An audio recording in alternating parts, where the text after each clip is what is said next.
Alrighty, I've clicked the button in OBS and it hasn't immediately exploded, so we are live with another Super Robot Sundays here on Sound Goblin Gaming, as we continue our playthrough of SD Gundam G Generation Crossrays, and I get to have a couple weeks of actually enjoying CE 73, or CE 71, yeah, because Astray still takes place at the same time as CE, 70, 71. 71 is around there, yeah. Yeah, but just the Cosmic Era in general. So I get a few weeks of enjoying that until we have to deal with Destiny. But yeah, I am as always Bograt. I am the Krampus. I'm Shiv. I'm Hunter Green. And I'm Vincent. And yeah, we're going to move into Astray, the series that is frankly infuriating because it shows that Seed doesn't have to be garbage, but they chose to. Yes, where we rather appropriately follow members of the Junk Guild. People who pick up the random trash of the universe and actually make it good. This is certainly not an analogy.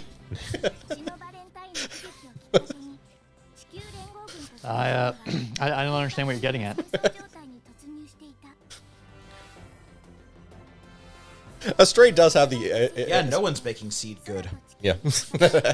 No, but Astray does actually have the same random side effect that rewatching Seed does, in the sense that it points out all the crap that Seed left on the ground to do nothing with. Yep. Does a great job of showing, hey, you can do good stuff. There is good in this universe. It's just not animated.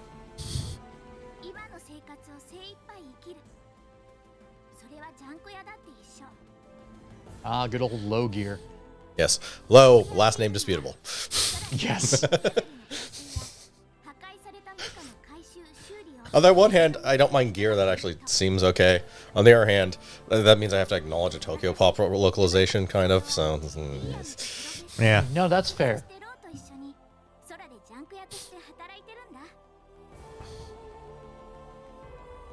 It's kind of whatever. Yeah.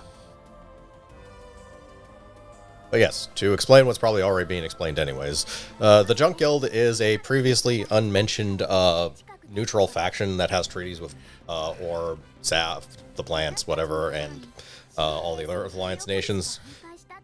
They're basically salvagers that can go anywhere. Yeah, they quite literally, their whole purpose is like, hey, we don't want to really get involved in the fighting because we don't really give a fuck one way or another, but you guys fighting is leaving a lot of fucking debris everywhere, and that's both dangerous and B, valuable. So how about we just come in and clean up after you? Yeah, basically. It is Viscera Cleanup Detail Gundam Edition.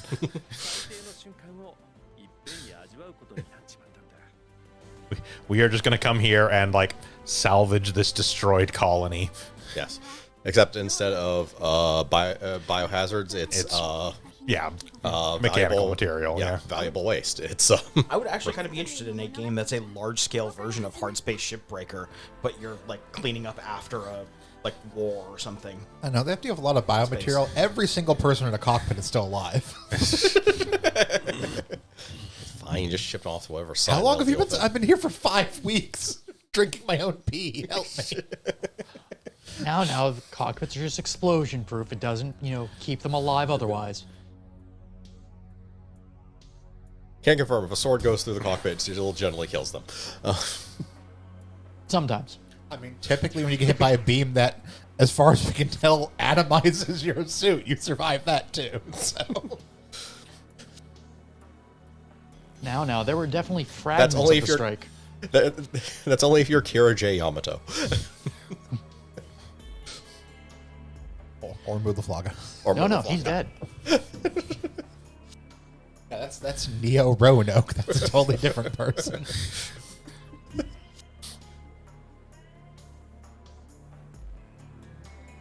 Also, every time I see Lo, it makes me think of one of the Digimon characters. That is a tie-ass haircut. It is.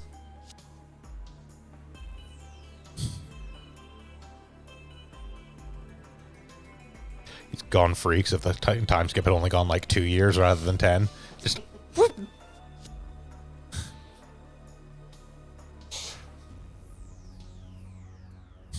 So yeah, Lo over the course of the Astray series pretty much shows himself off as one of the most accomplished mobile suit manufacturers in existence. A complete accident. Yes, turns out his general design philosophy of let me duct tape more shit to this frame actually works.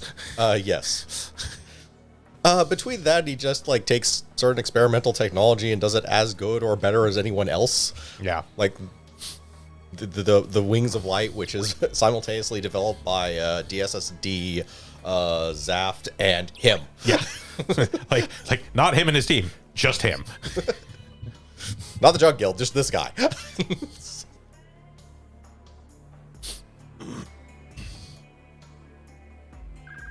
Actually develops the only viable counters of the Mirage colloid system. I don't know. The crew of the Archangel had a very good counter philosophy for it, which was, so we know it's in this general area, just fire all the guns there. Yeah. Eventually you'll hit it. I mean, like actual technological counter. Oh, fair enough. Yes, like an actual counter system, not just a, well, if we blow up this entire fucking region, we're likely to get the one thing. That's I mean, not, it that's was not good defense. I mean, it works. It's basically how Kira enters every single fight ever. Show up, fire every single gun attached to this mech.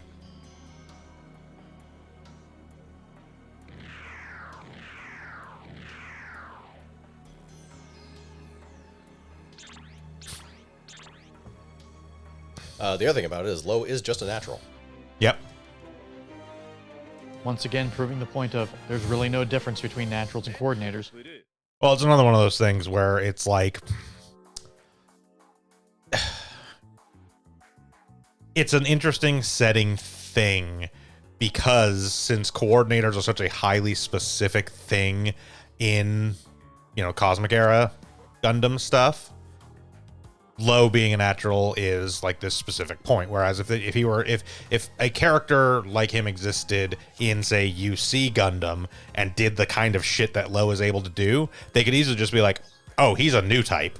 But like his new type doesn't necessarily manifest as like, because the thing, he's an amazing mobile suit designer. He's not that great as a pilot. No, he's an okay pilot. He's an okay pilot. He's amazing at designing mobile suits. In UC, that could easily be justified as like, oh, he's a new type. His abilities manifest more in like the design and like engineering and like, you know, an inherent understanding kind of thing. Whereas here, it's like, no, coordinators are like this very specific, like they are genetically engineered to be perfect at everything and blah, blah, blah, even though they're not. But no. Coordinators are like, it's kind of a binary usually. You're either a coordinator or not. There's only like two very specific exceptions. One is Kira, technically the project of Kira because there are other byproducts of that. And the other are the combat coordinators, which we will actually get into in a minute. Yeah. But no, it's just a very interesting thing where they kind of shackled themselves a little bit by making coordinators so highly specific. Yeah. Where it's like, there's no, oh, look, a gold arm. I wonder where that came from. I'm sure it's not important. Yes. So other backstory. Secretly, Morgan Road was actually Morgan Rate. Yeah. The Orb company was developing Astrays using the technology that the Earth Alliance, which you find out in the series, they had 3, 4, 5 prototypes here. X number of prototypes. So many prototypes. When the place blew up. They had as many prototypes here as there were 78 in the 0079. Look, they needed a bunch of prototypes here so they could have their highly advanced suit they locked away in a vault.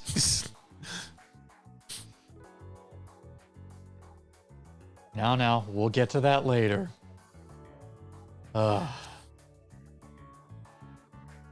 yeah, it's just an interesting thing where they sort of shackled themselves to this whole thing of like, well, coordinators are coordinators. They sort of are what they are. And even when they, you know, added the ability of like, well, we can essentially drug people into being pseudo coordinators, it still wasn't quite the same as just being like, no. I mean, one of the interesting things about UC is that in the long run, literally anybody could technically be a new type. Like the new type abilities don't necessarily manifest at a specific point. Sometimes it just happens, and like it might not happen until they're, you know, much older. Might happen when they're younger. Like, who fucking knows? Yeah, a good example of that being Chalia Bull. Yep. Like, he was fairly old compared to every other new type we met, and he was manifesting abilities that got notice. Yep. But like in Cosmic Era, it's you are either a coordinator or you're not, basically. Like it's not, there's not like a whole like, oh, well, you know, I lived my whole life up till now as a natural, but suddenly all these abilities are manifesting. I guess I'm a coordinator. It's like, no, yeah, that's not how that works.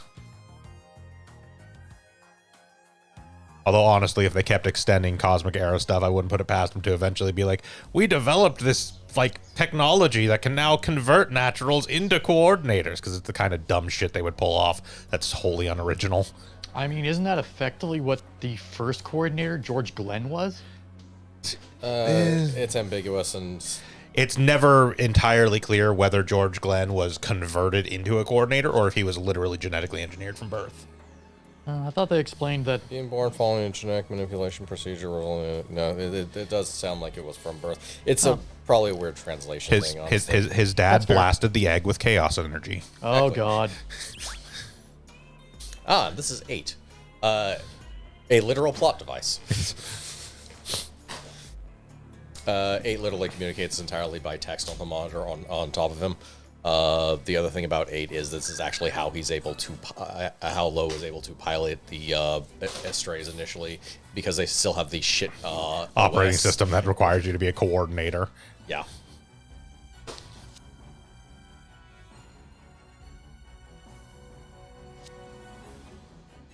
Unlike Zaft, who has operating systems that can be in their gens that can make him usable by naturals.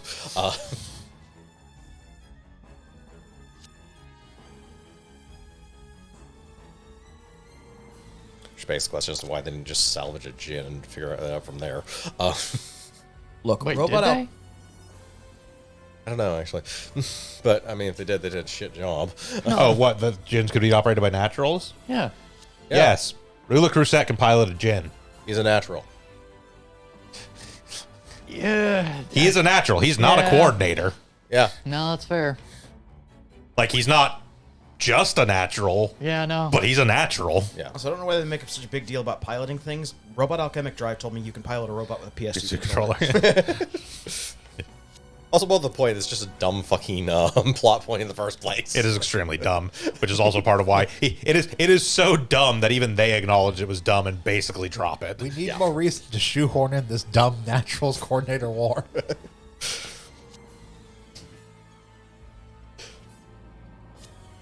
It's mostly just initially an excuse to have Kira and only Kira be the one piloting the Gundam, strike. yeah. Yep. No, it's extreme because, like, yeah, because legitimately, if it was possible, they would literally just put Mulaflaga in the strike and be like, "No, he's a better pilot than you. Get the fuck off my ship." Like not you're a even his- civilian of a foreign nation. Yeah. I don't need this headache. Yeah, I was gonna say it's not even necessarily he's a better pilot. It's the kid. You're a civilian of a foreign nation. This guy is an experienced pilot with our military. He's getting the fucking mobile Quite suit. literally a fucking hero. Yes. Yeah. Like, again, as we brought up as we were going through Seed, it's really fucking funny that everywhere the Archangel shows up, it's like Ramius will say something and people are like, "Get the fuck out of here," and then Mulaflaga shows up and they're like, "Holy shit, Mulaflaga!" The Hawk of Endymion. Oh, we're definitely gonna follow whatever you say now. Bird of Paradise. And the Serpentail Mercenary Group. Which, in spite of being red, are actually not antagonists. Just in this chapter, they are. Yes. Yeah, they're just the opposing force in this time. But yeah, no, they're actually pretty cool people. Despite being, named a what you would normally expect a villain group to be named. I mean, honestly, for this mission, it's more a sense of like they had to have somebody be the enemies to have a scenario. Yeah, basically. And there is legitimately conflict. Again, it's more of a one-on-one, so it's not... Yeah. I think there are there are other forces that show up now that I think about it. Both in the manga and in here, but... Yeah. Also, the thing they use for Guy is currently playing. Yes. So again, as we've discussed, pretty much every time it's come up in one of these G-Gen games or in like Super Robot Wars even, the Bandai Namco sound team is actually fucking fantastic. Anytime they're allowed to just be like, this doesn't like have an anime or anything, so there's no official music, so like, I don't know, fucking come up with something. Yeah. And it always kicks major ass. Yeah. I think it's technically like the Blue Frames soundtrack or something, but which would make sense. Low is technically in the Bloom frame right now. Yeah, but it's like it's legitimately one of those things where it's like the big thing that I always bring it up for anytime it shows up is Crossbone specifically, because like literally every single piece of quote unquote Gundam Crossbone music that exists has been created by the Bandai Namco sound team, because the only place it's ever gotten any sort of musical stuff is in these games. Yeah. Like they've never even done any like audio drama CDs or anything for Crossbone. It's basically manga and in these games, and so all the music is completely created by the Bandai Namco sound team, and is honestly some of the best Gundam music in those games. Like, please ignore the serpent tail emblem on that shield.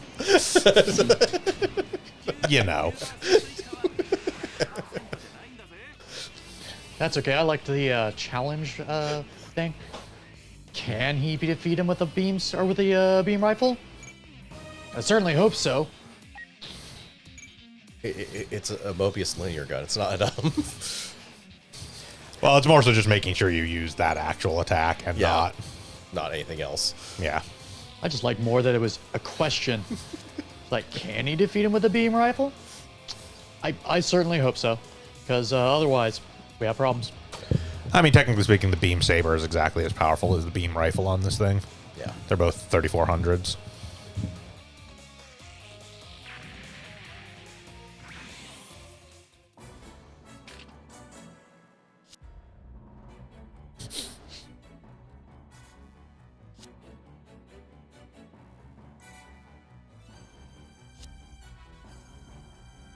And Guy Murakumo, our shadow protagonist. Yes. The actual best character of Astray. So as said before, because his backstory won't really come up much, he's a combat coordinator, which was an Earth Alliance initiative basically to make artificial coordinators, essentially. Well, no, there's still coordinators, it's just they're more hyper-focused on combat, so they are actually better in combat. They were also given more submissive genes and conditioned to be loyal to naturals and never harm naturals, which did not work at all in Guy's case. No, clearly that conditioning did not take. This project eventually sort of bore fruit, but when Blue Cosmos took over, they figured that this was insufficiently evil and decided that drugs and brainwashing of young children in order to make biological CPUs was the way to go. Man, imagine if they'd actually stuck with the original project. Well, and again, I mean, this one is a less direct parallel. But there's a lot of parallels here that still exist in that one of these was the Flanagan Institute, one of these was Murasame Labs. Mm-hmm. Yeah. Basically. The Flanagan Institute mostly was just like, yeah, we're going to like really try and study and understand new types and occasionally throw together this technology that unfortunately has some bad side effects, but we were doing our best. The Murasame Lab is like, what if we just head fucked everybody into being new types? What if we literally made every possible person we put out completely miserable and have psychotic breaks on like a half-hourly basis? But hey, they can pilot psychotic. I was going to say, systems, but they had results.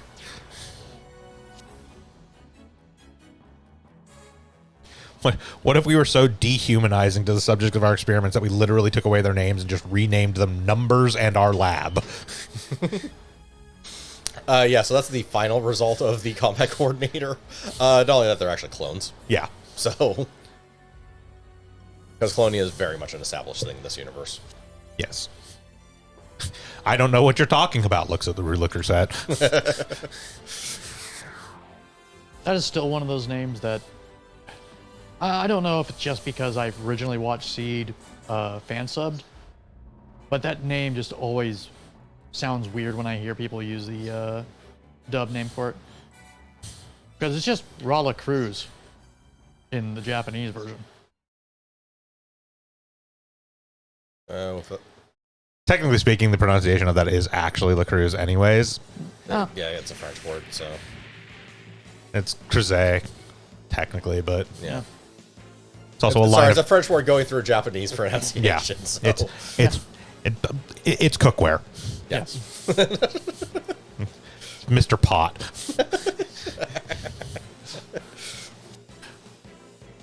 Well, if that's not the pot calling the kettle a clove. Wait. Shit. And granted, it's an alias he took for himself, so Yes. his actual name is Radaflaga, so Yes, his name is Radaflaga because I don't know. yeah, I don't. The Flaga family all have to be named like what it sounds like when somebody's having a stroke. I mean, the first, like the original guy, has a fine name, Alda Flaga. The Al part throws me off. Yeah, I know, because it's the most normal name. It's also just sounds like you borrowed a name from a different language. I mean, yes.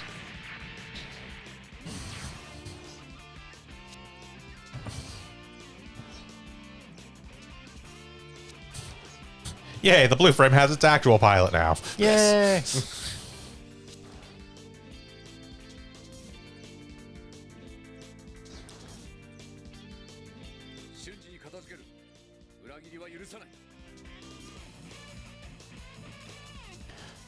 No, Guy Murokuma genuinely kicks ass, and I love him. Yeah. Yeah, no, he's definitely the best character in the... Actually, I don't know if he's the best in the entirety of Cosmic Era. He's in the top 5.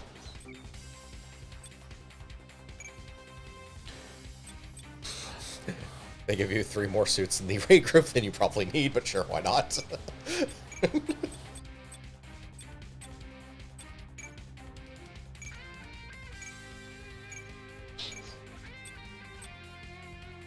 Are you going to show Guy the future? Multiple times.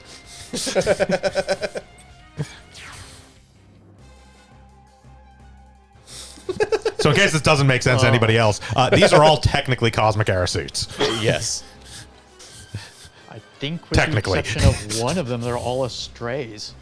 Yes, Yes. the Stargazer is not an Astray. All the rest are Astrays. This is Astray Yes. Gold Frame Matsumina, the Astray Red Frame Powered Red, and the Astray Blue Lohengrin. Yeah. Blue second Lohengrin. Lohengrin, Yeah. Second L Lohengrin hand, yeah. Yeah, so whereas Lo is an eccentric that builds random nonsense for his suit, Guy Just picks up weapons. Yeah. Guy just goes, I got hands. I can use that.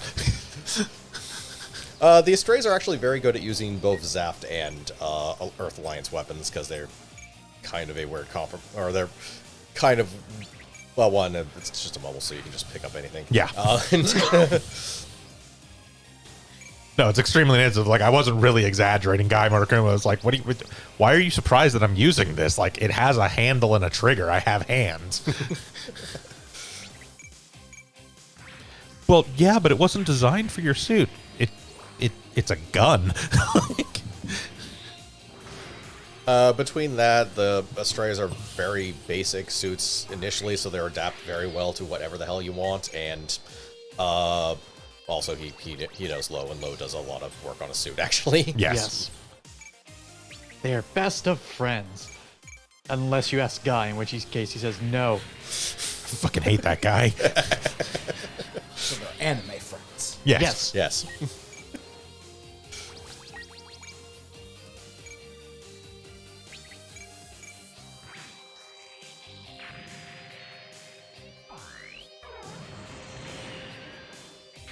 Angry Ball.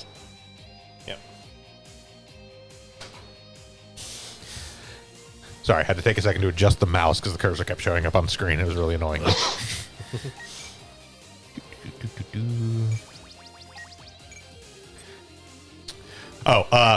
Just in case anyone's wondering,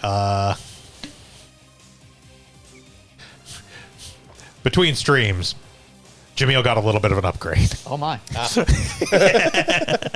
He might have 1060 awaken now.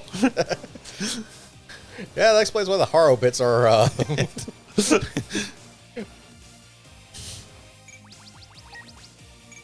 A nonsensical Doom weapon. Look, just because their power's 6200 and like range 9. Yeah, awakened weapons in this game tend to be nonsense after a while. That's when you get the stats up high enough, basically. Yeah, I did some stat boosting on a few characters just to sort of make them more. I wouldn't say functional because I mean they've all been fairly functional, but just get them more in line with what they're doing and utilizing the full extent of their suits.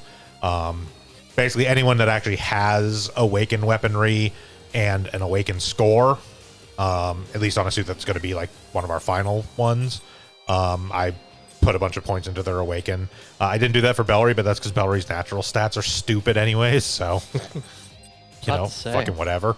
We did boost Bellry's Awaken slightly, so you could use... Yes, I brought him up to 500 because I also gave him the new type's Lost Power. Oh, okay. So he gets an extra chance step now, just because he was regularly running out of chance steps on a turn. Yeah. And so it was like, it just makes sense to give him this and pump his Awaken high enough that he can actually trigger the extra chance step. But I don't use his Awaken weapon. There isn't one Yeah, on that. yeah. It's like, despite having a natural Awaken, there isn't actually an Awaken weapon on the G Self Perfect, so. No.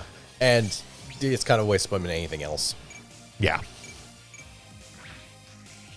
Yes, he does just kind of glance at trash and they explode. Yeah. Now that you mention it, I don't think I recall any type of awakened weaponry in G-Reco whatsoever. It's not really a super common thing. I mean, between that and the fact that I don't Technically really speaking, I remember think the much G... of- Oh, no, that's not an Awaken weapon. Never mind. I think the G Lucifer technically has a Moonlight Butterfly, but it's not an Awaken weapon, so... Yeah. I just don't remember much about G-Reco, period, other than, man, that's some crazy shit.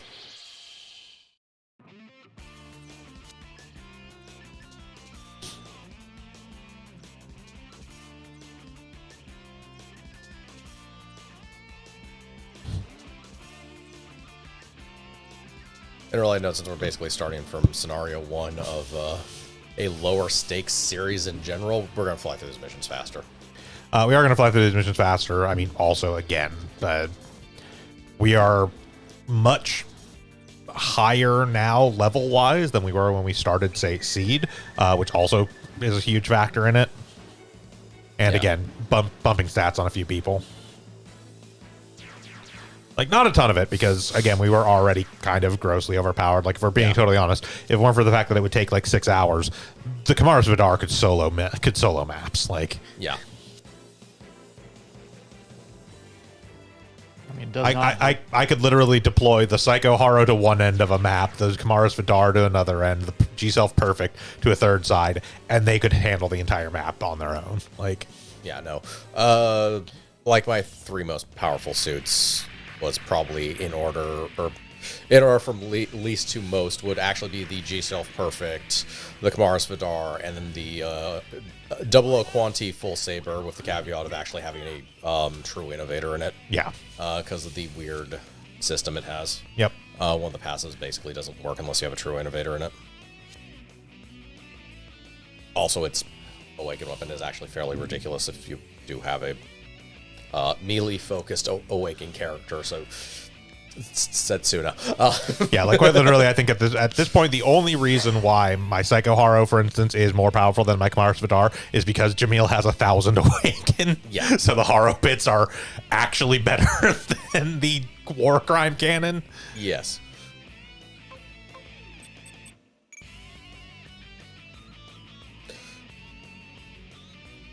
Granted, it didn't hurt the fact that, my Kamaras Vidar pilot had +2 range on his War Crime Cannon, so it's oh, you can shoot this at 11. Yeah.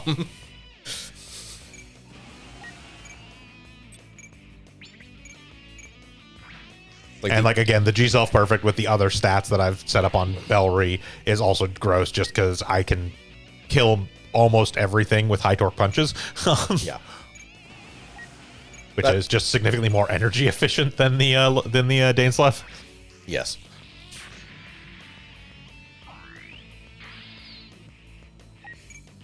Okay, I'm done dancing around you now. The one thing that G-Self Perfect is actually very good at, and comes up more in later series where you actually have to deal with these situations is basically fleet destruction. Yes. When you have a bunch of warships that need to be destroyed, it has basically one of the best warship destroying attacks in the game. So, on something whose stats are complete nonsense. Inherently just complete nonsense. The G Lucifer does have funnels. Okay. Okay. Yeah, that makes sense.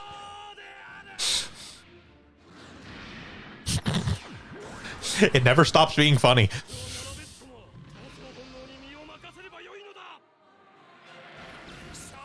I mean, it probably would have been the suit I would have requested if I had remembered that was a thing. Just because I love absurdity.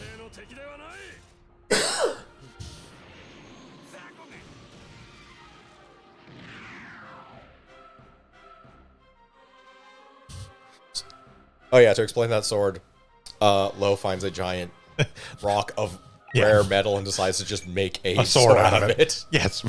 It's like The entire thing.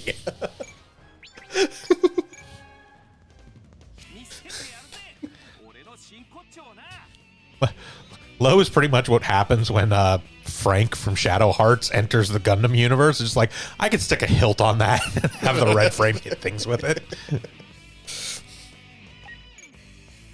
And Lo showed us what he was made of, which was not much this time. Yeah. I mean, this is the initial red frame. It's got a beam Garbage. rifle and a yeah. It's the initial red frame. It doesn't have much in the way of weaponry, and as previously mentioned, Low is not actually a good pilot. Yeah. He's a decent pilot. He's not like piloting is not like the major thing he does. No, he's a suit designer. He's an engineer.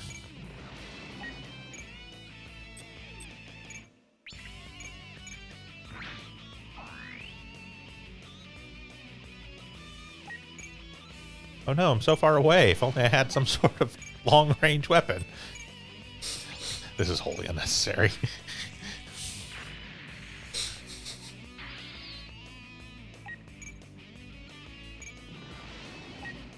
Not nearly as unnecessary as this.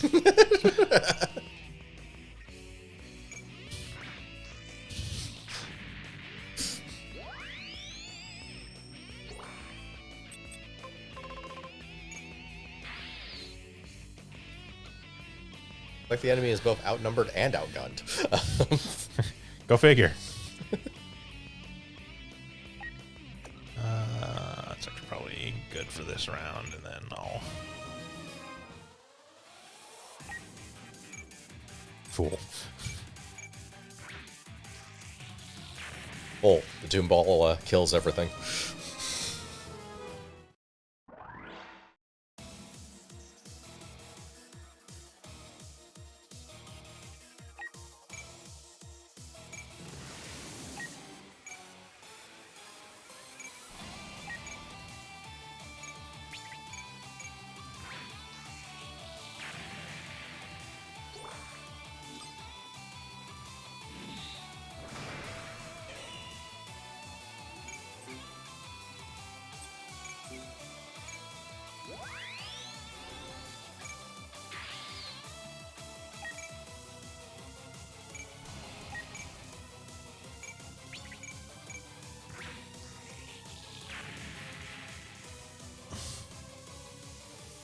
But yes, worth noting, Guy Murakuma, it's such an awesome character that he has actually been sort of just quietly sitting on our warship team for a while now.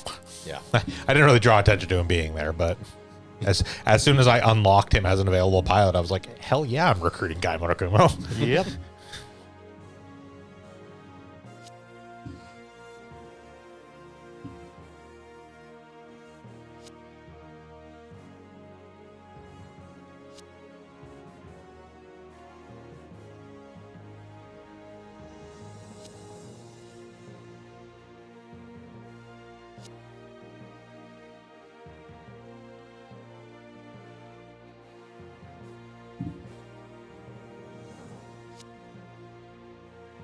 I mean, I can't pilot two suits at once. I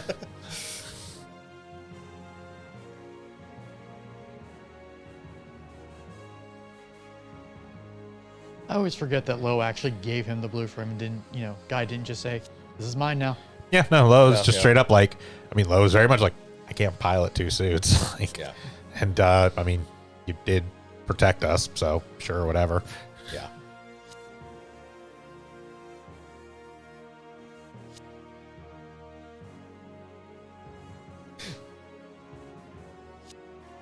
Our paths will eventually cross again. Next episode.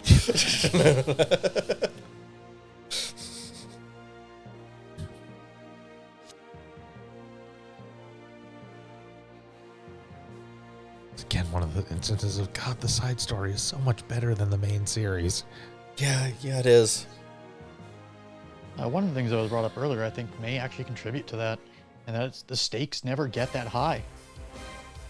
It's a lot more personal, so you actually care a lot more about the characters. You could still have that working with the higher stakes, but it does help that like all the important shit is going on in the background, so you can actually focus on details. But, I mean, there are Gundam series that successfully have like big stakes and still. Yeah, I mean, IBO is Oh, yeah. all about like Martian independence is the whole like background of the series, but it's still a very personal series. You care about every member of Tekadon. Which is exactly what they wanted. Yes. Yeah. Showdown: a stray versus a stray. Wonder who we're fighting. Could be anyone.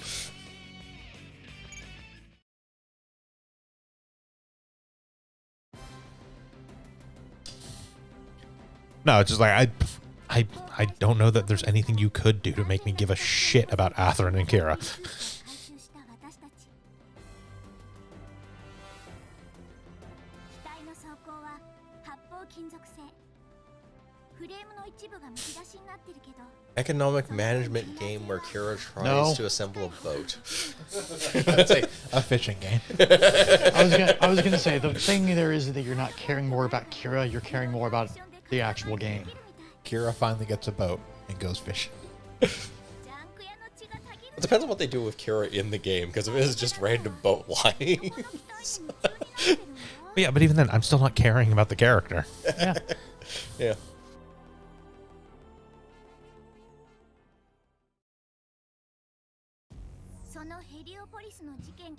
Actually, yes, I know exactly what made me care about the character. If they, so one of those weird glimpses of, oh, yeah, this would have been a good idea, but you didn't do it. In Destiny is like one of the initial things that Kira does is rescue Kigali from her own stupidity. But the entire time he's basically just knocking Murasames out of the air and quipping at them constantly. It's like, why the fuck didn't you do this for the rest of the series? It's like, this is Kira with a personality akin to Mula Flaga and is actually like... Whoops, had the wrong person record those lines. That was supposed to be Kira. It was really hard to believe that the space station Artemis went down because of its light wave barrier, the umbrella of Artemis. Low in the back, furiously scribbling notes. Wait a second, I got an idea.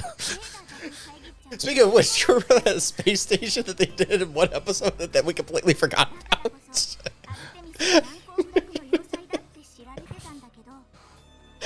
Yeah, they didn't go away. No, I mean, the wreckage is still there. Or not wreckage, they didn't destroy it They fully, didn't even but... destroy it, no. They attacked it, but they were mostly actually after the Archangel in the first place. Yeah, so. pretty much as soon as the Archangel left, they were like, we're chasing the Archangel, and Artemis was like, what the fuck, man?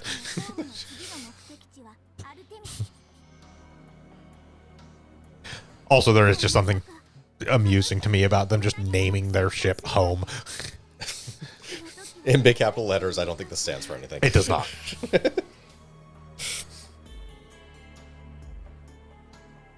Just imagining like someone going, "Wait, you named your ship Home?" Well, I mean, no it's where one I else live. Took it. It's where we live. It was available. Yeah, because that's the other thing that's interesting about the Junk Guild is that they're not colonists in the sense that they don't actually live on space colonies for the most part. They actually do just go around on their salvage ships and work wherever there's work.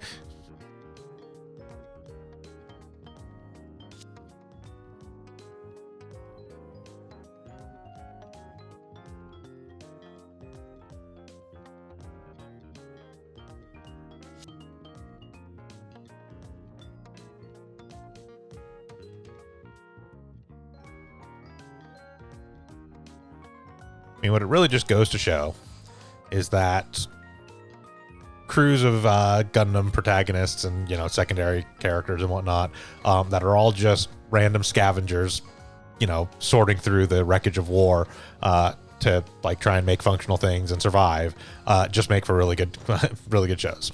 You know, Astray, Double Zeta, X. Yeah.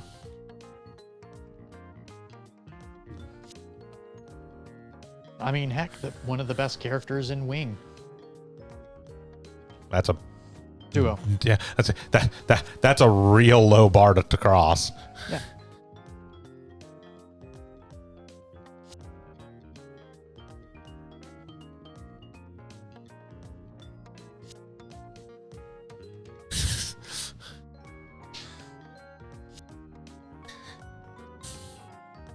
I'm sorry, Kasato. I've had a dumb idea. Please let this be a normal salvage mission with low. No way. That sounds boring. Can't do it. Normal salvage mission. This is an ex-military base. This is almost not going. Oh, certainly not going to be. Actually, no, it's a current military base. That's even a super part. Sort of. Sort of, yeah. It's a military base that's effectively in wind down because now that the umbrella has technically fallen, they're just kind of like, we don't really need this anymore.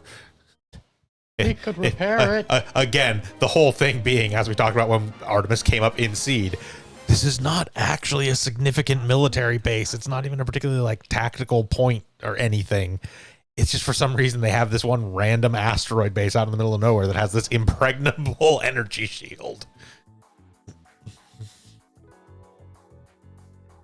Yes, the Armor Lumiere, which was developed by basically Eurasia, and the Alliance is not actually very good about sharing technology for quite a while. Yeah, it's like, again, Artemis is not actually a particularly significant point.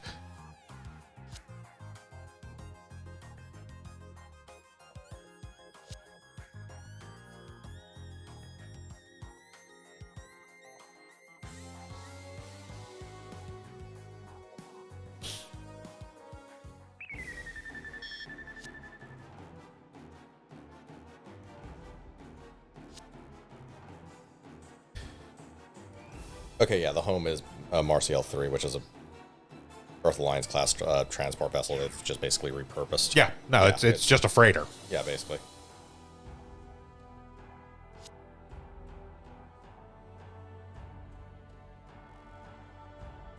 Yeah, it's not some like experimental warship they got their hands on or anything like that. It's like, no, they just fucking bought a ship at some point, like, yeah. Or salvaged one. yeah, whatever. Yeah. You know, they got their hands on a pretty standard freighter. Yeah. And during the first Zaft Alliance war, they were going through technology left and right, so this... Yeah. Yeah. Yep. Either a salvageable Hulk or just something they were just getting rid of because they no longer had the crew for it is entirely a believable thing. Yep.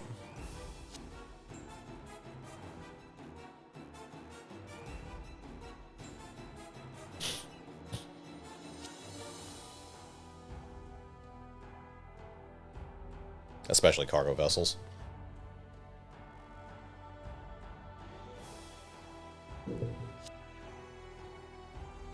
I'm not leaving. I have bills to pay. I'm not leaving. I also have bills to pay. Can you just look over there?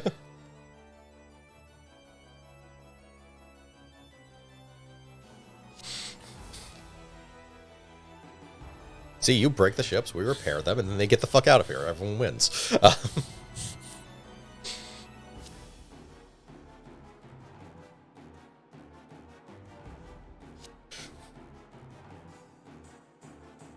Things like common sense and reason mean absolutely nothing to Low.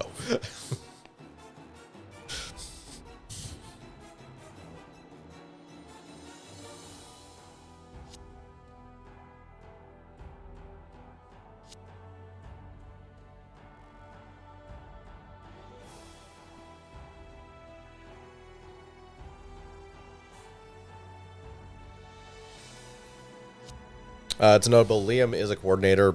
The Junk Guild doesn't care. No. Coordinator naturally. You want to work for them, you work for them. Okay. Can you turn a wrench? Yeah. I mean, they're neutral. Yeah. Yep. And they're actually neutral, not orb neutral. Yes. I mean, their military force consists of low, so it's...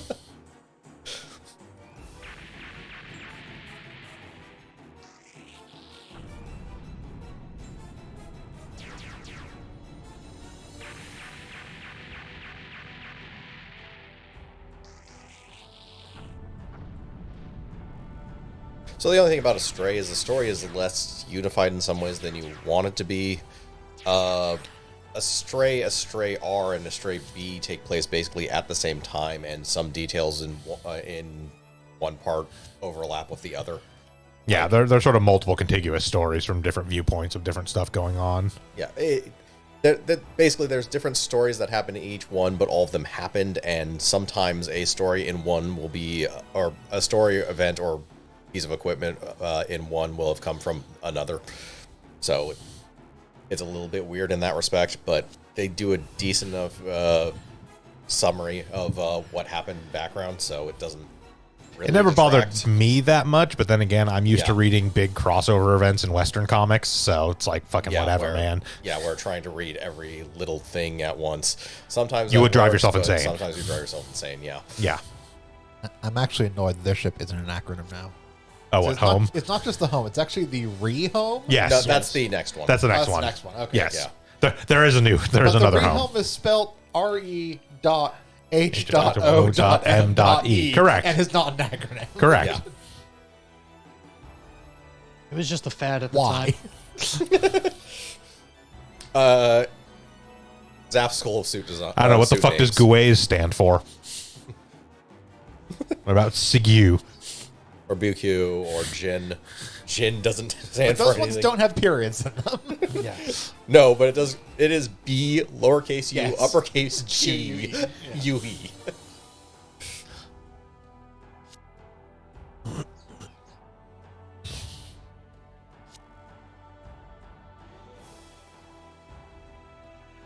Yeah, it's extremely the case of like it doesn't actually end up being that bad if you sort of read all the Astrays at the same time, essentially.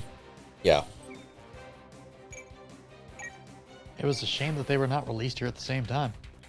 No, and they're actually incredibly hard to come by. Yar. Exactly.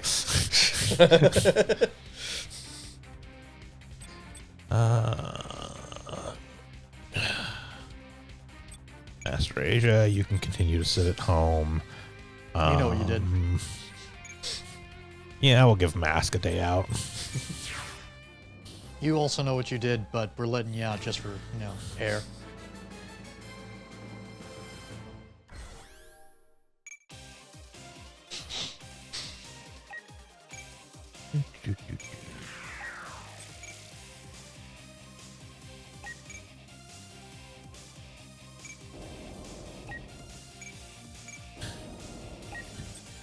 In case anyone was wondering, yes, this field does suck ass.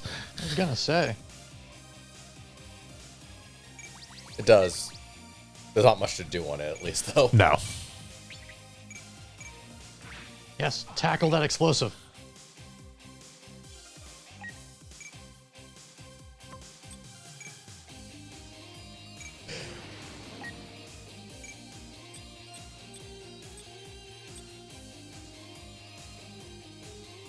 Omnidirectional laser actually takes less energy. Very slightly. It's a strangely useful gun. Yes.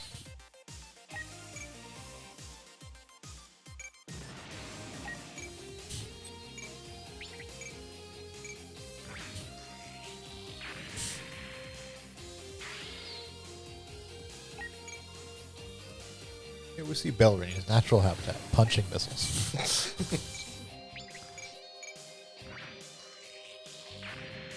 I mean, if I'm being totally honest, I could get away with killing since with the beam saber, but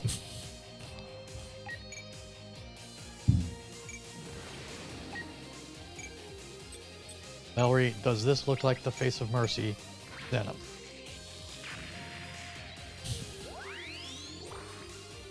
Bellary, oh god, that's what Photon Torpedo does? I'm a monster.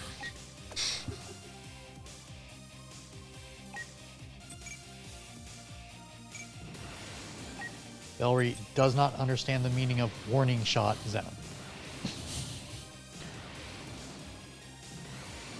I mean, he understands the meaning of it. He's just bad at doing them.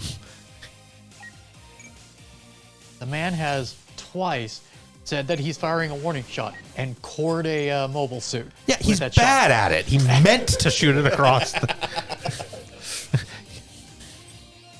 Across their nose, Not up it, yeah. He's just bad at He it. said he was firing a warning shot. It's their fault they didn't listen. It's warning all the others. Exactly.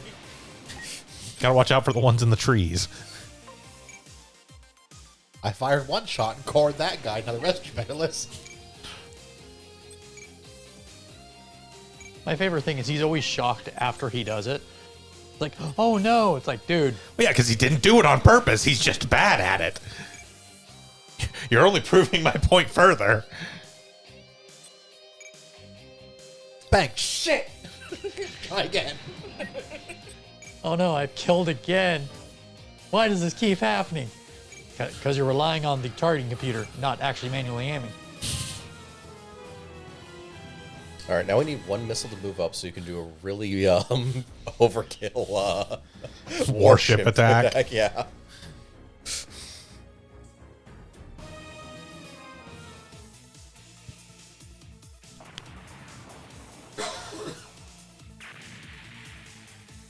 I love how the derelict ship's got a turn. Yeah, I mean, it's just because of the way the system is built. Yeah, I know. It goes, there are forces that exist on this side. They need to have their turn. Then it goes, oh, all of these forces are, inactive. They don't have the ability to move or attack. I like how some of those missiles just turn sideways. Facing is a thing. They're in this drifting. Game. Yeah. Missiles do a bad imitation of beam missiles.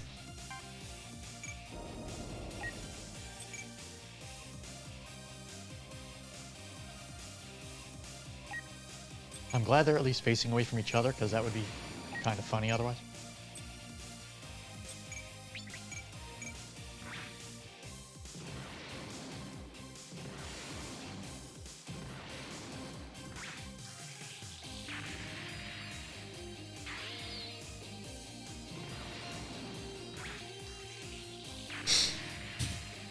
Unsurprisingly, something was in range.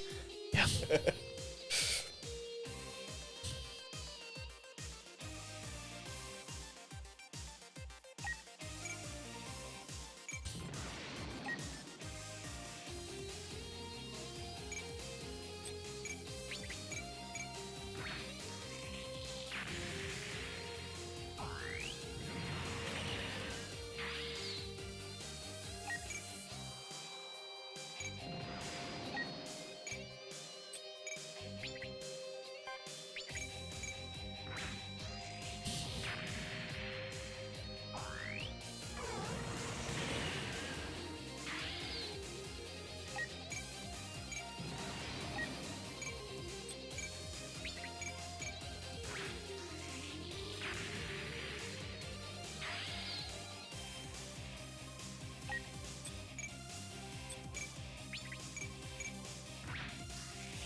Okay, so there's 2 missiles over there. Yep. Soon to be one, because one of them's going to go off to take out the ship it's next to. Yeah. Yep, nothing can be done. No, the Kamaras with Arco killed both of them, actually. Nothing can be done. I mean, Bellry could have just punched Guy in half and got rid of the second as well. So Yes. Yeah. Yes, I am actually going I for the assume you're challenge. Actually going for the challenge in this case. So Yeah. Yes, I respect a stray, unlike regular Seed, so I will actually go for the challenge missions. That's fair. Also, the more time I spend here, the longer it takes us to get to Destiny. That's true. That is also fair. I will say that playing through Destiny in this game is nowhere near as bad as watching Destiny, so there's that at least. Pretty sure a root canal isn't as bad as watching Destiny. It's fine at 2 times speed if you've already seen it before. It makes some of the music really really Canal would interesting. probably be awful at 2 times speed, honestly. A root canal would be, I don't know if that'd be better or worse at 2 times speed. If you have enough painkillers, it actually probably be better. I don't know. Is it being performed by Taskmaster? I watched dental instruction videos at double speed. Get the shit done then. I was gonna say, like if it's double speed but still the same quality, I'm actually okay with that.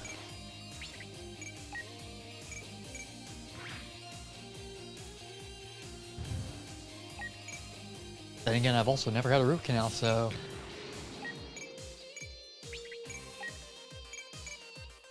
that does remind me I do need to schedule an evaluation of does that other wisdom tooth come out now, or do we wait for it to actually cause problems again? That's always a fun game. I'm surprised they didn't just take all of them out at once. Insurance said no. Yeah. Yeah, I mean, it also kind of depends on how easy it is to get them out. Like that's true, too. I have one of my wisdom teeth out because it came in sideways and basically ground into the other tooth, but my other 3 wisdom teeth are there. And like the one in my bottom left one hasn't even come through the gums, so Yeah, no, I literally have to cut open the gums, try and get it out. It's not causing any problems. So Yeah, no, I've had 3 of my wisdom teeth out, and each one has come in at a different time doing the exact same bullshit. This last one actually broke the tooth next to it. Ugh. Yep. Which is kind of why I want to get ahead of the 4th one, because we already know it's growing in sideways. It just hasn't yet caused enough pressure to cause any other problems. Yeah.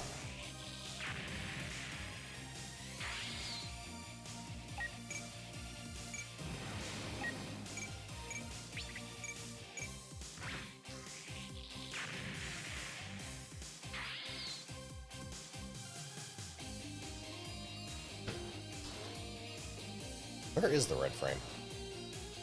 Over here. Okay. He had to go around because this whole thing got clogged by my team. And he slogs along at like... Yeah, he's 4. not a fast Yeah, unit.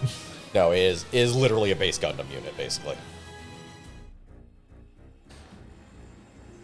And the answer to our earlier pre-stream question, no, it just didn't get charged because the Okay. angle was wrong on the USB micro. Oh, okay. I wonder if you have someone hop off a trader, can he get on a trader? No. No, Traders 'cause can you're be shared with the same within the unit. group, yeah. So the entire raid can share traders, and each of the... I think the entire ship can share traders. Yes. Yeah. Yes, because they are all considered all the same group underneath the singular master character. They're not. For purposes They're not of the considered Team traders, 1, not Team for- 2. Yeah. They are Team 1, Team 2 when it comes to assists. And Yes. they do actually have to be within the aura of the leader, as opposed to the raid group, which gives 0 fucks. Yes. If 2 people can target the same guy, you can assist.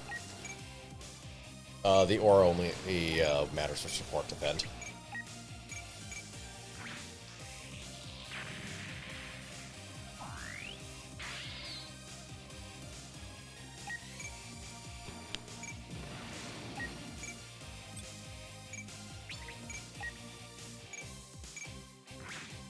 Which makes the Kamar Svidar ridiculous in raid groups in the sense that you Yes. can have like Because a support bunch from of- fucking anywhere. Yeah. If it wasn't for energy limitations, it could be the Kamara Svidar and like 7 Mobius linear guns. Yeah. Just acting as triggers for support, basically.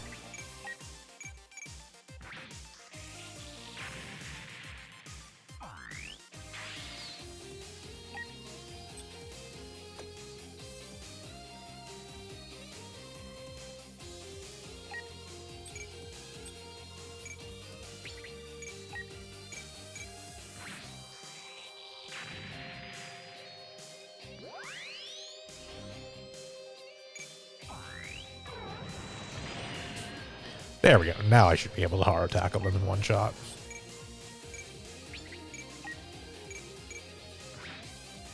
Yep. No, still. 300 HP. How much health do these damn things have? 10,000. Okay, that's why. No, they don't usually give them extremely low health because the whole thing is that it would make very little sense to give a thing very low health if its whole purpose is to move up to something and then set off the map attack that kills it. Yeah.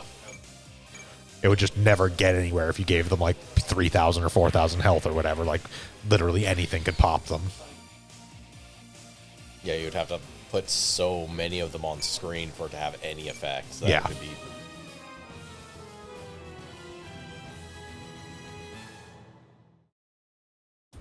Yeah, it's a pretty common thing for those kind of things when they have like missiles or turrets or whatever. Basically any of the kind of stuff that's like you can't... These are not really actual units. They're just an attack of some sort. It's pretty typical for them to give them 10,000. Like their stats otherwise are typically fucking garbage because they don't really need them. They literally exist to make game map attack. Yeah.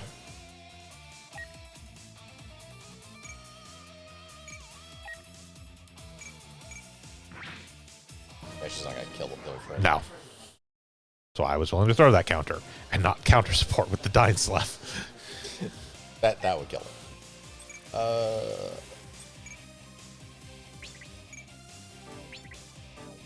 Actually, Yep, something to soften them up.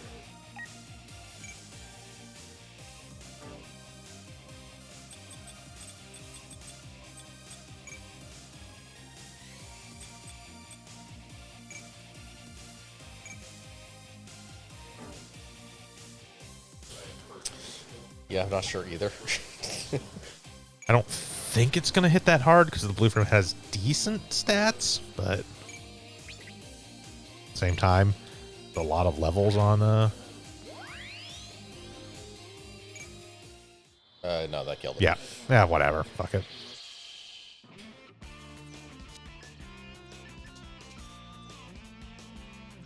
It's not really going to change much. It's going to be like 3 units that don't spawn, whatever. Yeah. We would have gotten a quote from Low, basically.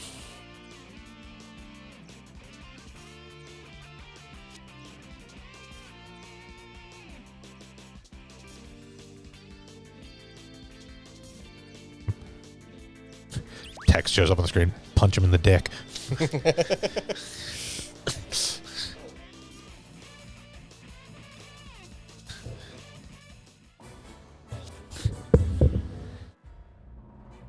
So 8 is not really explained too well, and I haven't really gone to any part of the manga where he comes up because I can't figure out where the Finito arc is. I think it's in blue. I believe so. Yeah. But 8's basically most of the computer technology in this universe is quantum. 8 is not. Yes. 8 is something else. Yes.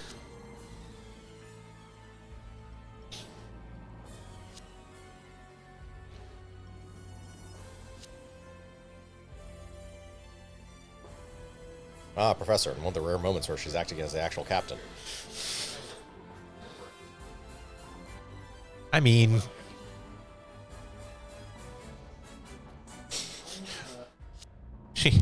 she acts as the captain insofar that the rest of the Junk Guild is mostly follows her lead. As much as a loosely affiliated group like the Junk Guild follows anyone's lead. Yeah. Well, more just comes down to Lo wants to do a thing, and she's just okay with it, for the most part. I mean, when it really comes down to it, as far as the professor is concerned, as long as it makes them money or gets them parts, she doesn't care what they do. That too.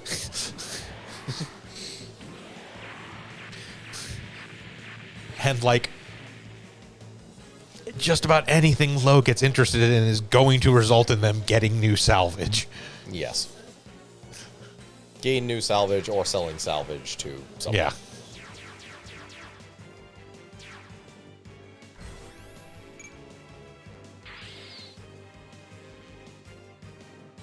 Oh, look, some Zap forces have shown up to get their asses blown up.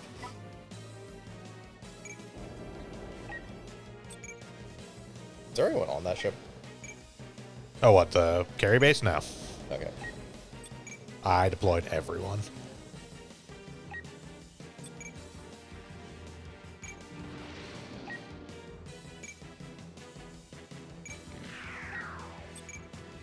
I mean, not that it matters. This is a very small map. It is a very small map, and okay, it's just Jins, and Yeah. I mean, I moved Carry- home up because enough shots at home off of those Jins could potentially be dangerous, but like they're not going to do fuck all the carry base at this point. 'Cause their carry base is like level 35 or 40 or something. Yeah, 41. that's true, and it actually has decent characters on it. So Yes. yeah, Who also, again, are all in like the high 30s or 40s. yeah.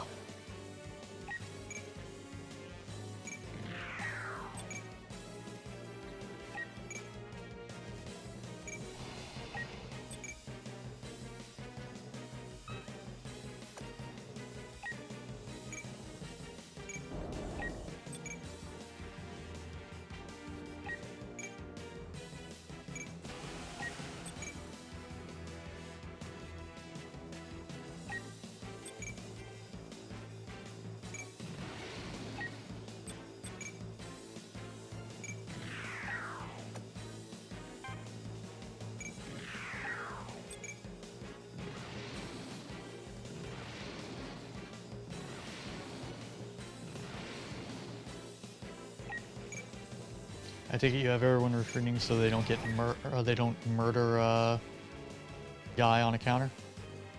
No, I have everybody retreating because a bunch of Zaft forces showed up on the other side of the map. Ah. And Guy is about to catch a Dying Slough. Oh, we're not caring about the challenge? We're already past We're that. past the Oh, challenge. okay. This is the I tried to soften Guy up so that Lo could beat him by hitting him with the Gundam hammer, and Loran was just too strong. yeah. Damn it, Laron. I mean, he's like level 22.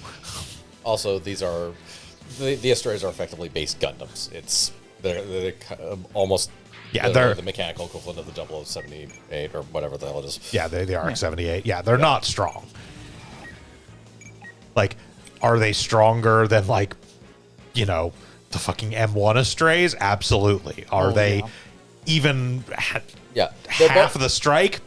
Maybe, but that would be a push. They're like a little bit down from the strike. Basically, I think they're about strikes without the phase shift armor, for the most part. I'm gonna say they're probably equivalent to the duel without phase shift. I want to say their stats are about 75% of what the strikes are base. Ah. Yeah, the strike does start a little bit higher now I think about it than Yeah. you'd expect. I mean, it was the most advanced in its line of those five.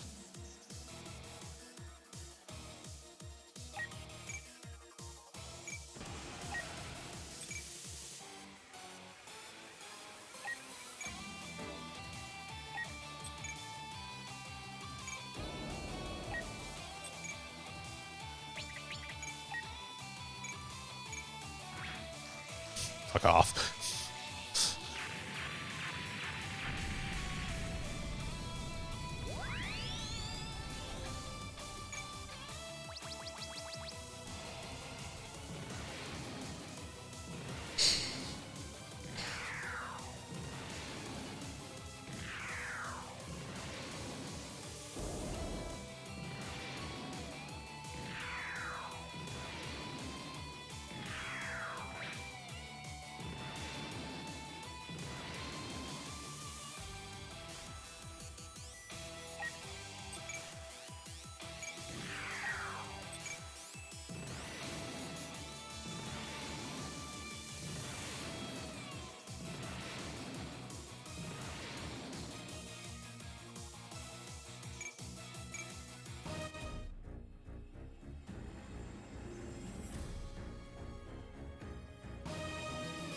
should have let more of the derelicts get destroyed.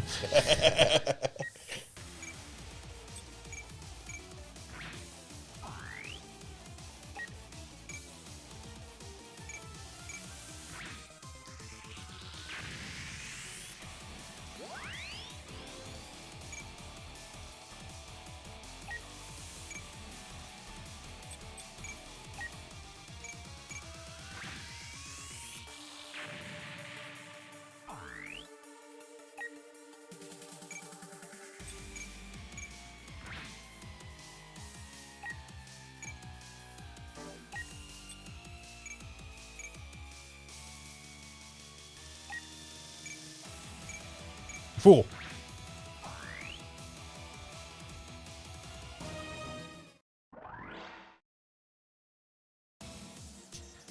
All right.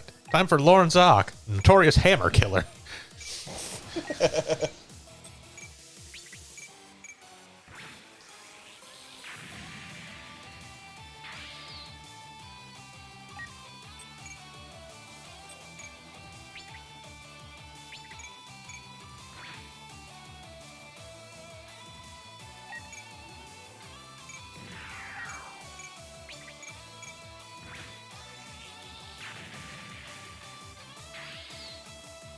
I swear, every time I see the head fin, it grows larger and larger.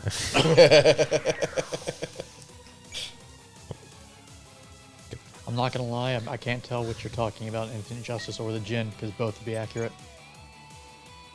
Especially the Jin, really. I'm specifically referring to the Jin one. Yeah, I think Infinite Justice is large. It's not stupidly disproportionate in the SD sizes. The Jins, for some reason, are just like stupidly disproportionate. Bigger than their wings. They're as tall as the suit. Yeah. Like, that's the thing. Like, don't get me wrong. On the actual Jin design, the head fin is large. It's not that large. Yeah, it's not even proportionate it to the helmet. You can use that as a weapon. Just watch it buzz sawing through space. Can you imagine if you put the little beam blade that the Infinite Justice legs have right on there? You could headbutt all your enemies. Just fly at max speed and slice straight through them.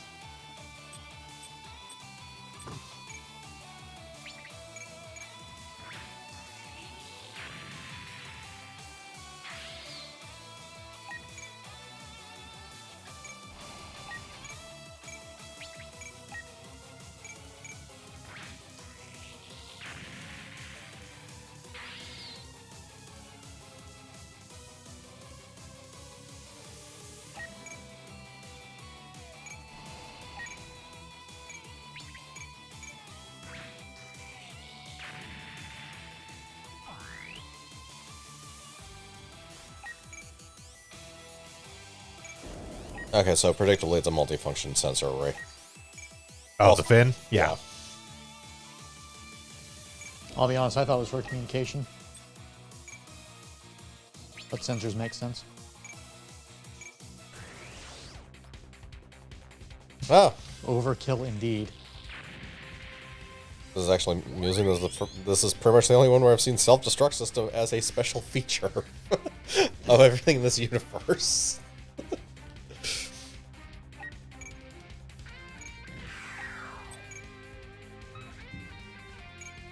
I mean, in fairness, they don't often include a self-destruct feature as like an actual built-in system. Hero just fills every suit he pilots with more MADs than God ever intended to be gathered in one place.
Saw you. You took a railgun spike to the face.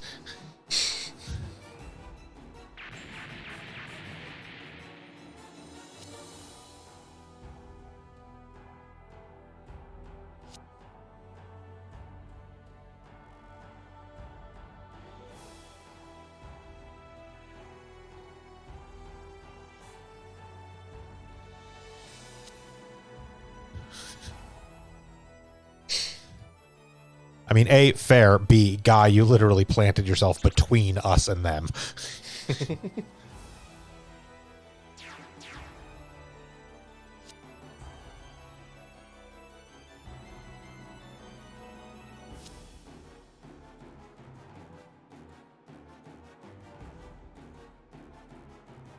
By the way, this is not the last we'll actually see of Jared Garcia or Artemis.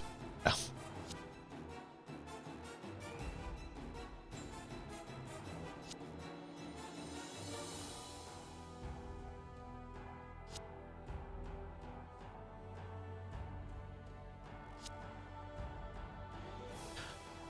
Also, in case you didn't quite pick up on that, Gerard Garcia is a fucking idiot and thinks the Astray Red frame is the strike. Yes and no. At this point in the storyline, Eurasia is just trying to get a hold of any more. Well, no, but he explicitly thinks that this an is like, idiot. he explicitly thinks Yes. this is the Alliance's new, like, mobile suit. And it's like, no. This is not the strike. You've seen the strike before. This is not the strike. It kind of vaguely looks like the strike, I guess, if you squint real hard.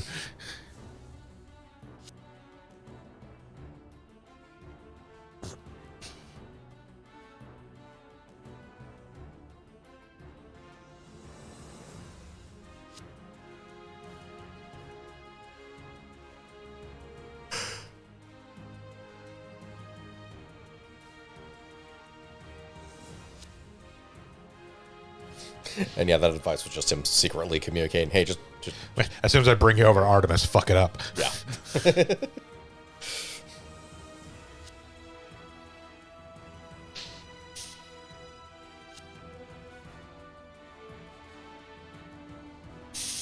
Oh yeah, to satisfy anyone who might be curious, no, we never learned the name of the professor. No, professor, just professor.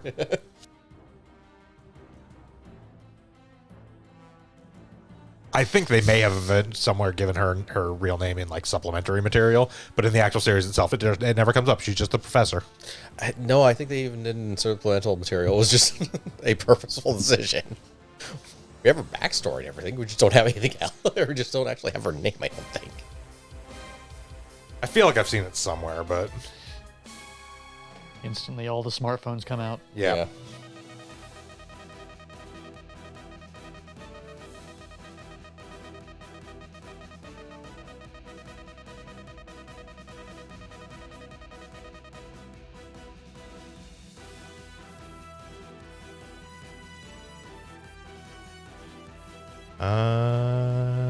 No, actually, yeah, they Yeah, don't. no.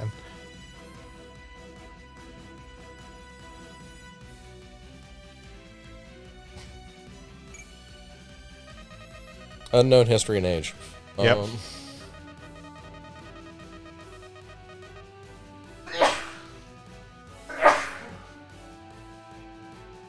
I mean, we know some things of her history. She's a friend of Erica Simmons from Morgan Road. Yes. That's about it. Which will come up later. Yes.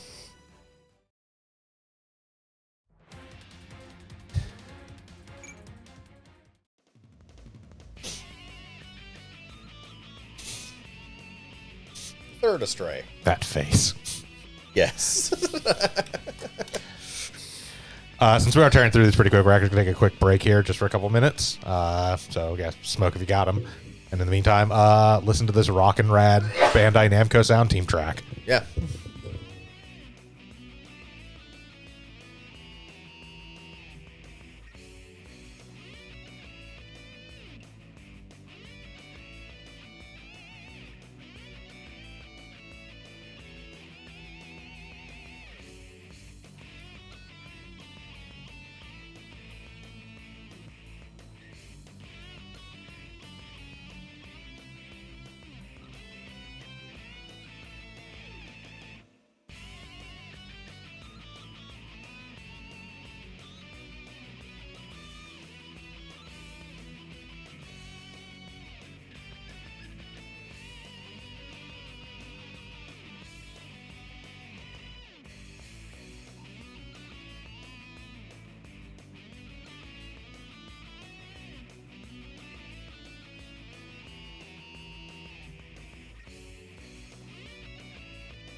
And we have returned. I hope you enjoyed your smoke break there. Let's get into it.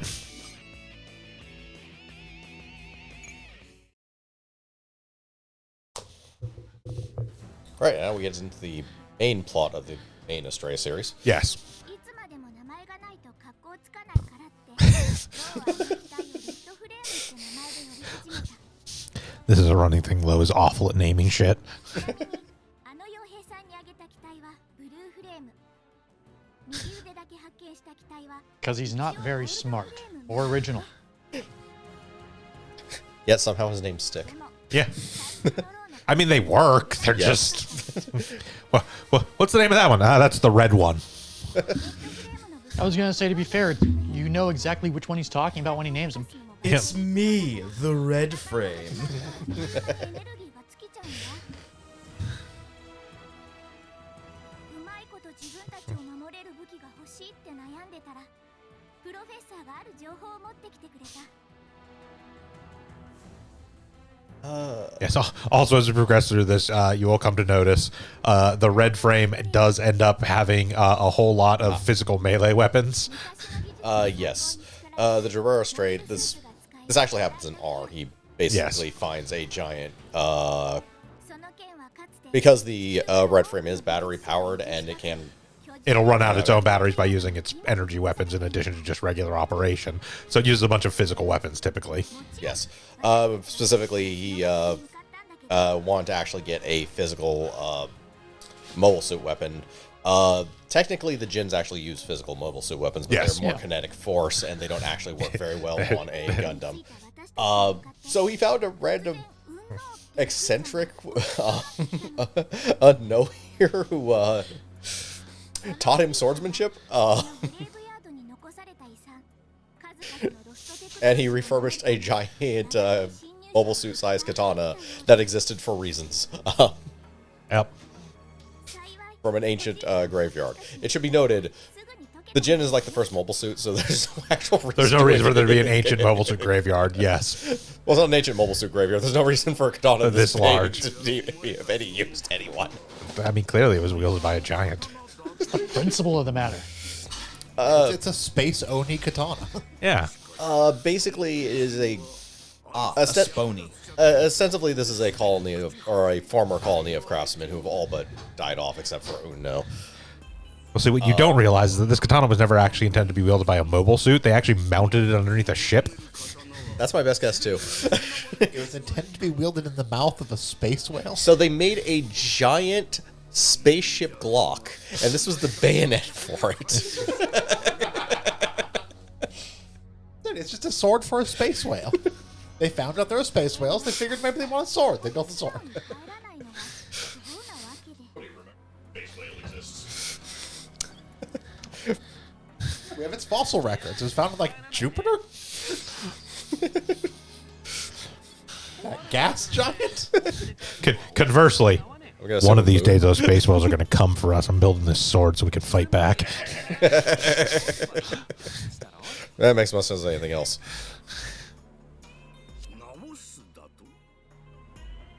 Yes. Much easier than Double O's response to aliens would be to genetically engineer the Illuminati and prepare for aliens. Yeah, I'm not really looking forward to watching Awakening of the Trailblazer, to be honest. I Knowing the plot. I do like that as Lowe's response, by the way, where like Noah's like, you have no idea how advanced the smelting technology that was used to make this blade was. I was like, well, if somebody figured it out once, I can do it again. What the fuck's your point, old man? Yeah. So technically, that is what the graveyard kind of is a bunch of Yes. the recorded memories or knowledge of a bunch of different craftsmen experts that Unno basically guards. Yeah, but Lo just being like, I mean, the knowledge is here. I can figure it out. And I was like, グレーブヤードに残 all right, fair enough. Yeah. 自分があの剣いえ And Unno teaches him swordsmanship because you can't just, here's a katana on my mobile suit, that's not going to work. You actually need to know how to use it. Yeah. でも一度思い立ったら止まらないのがローなのよね Basically, the difference between the Ura Strait and the other weapons is the other weapons just rely on the kinetic force and weight of the suit. This actually is relying on swordsmanship skills and being extremely sharp. Yes.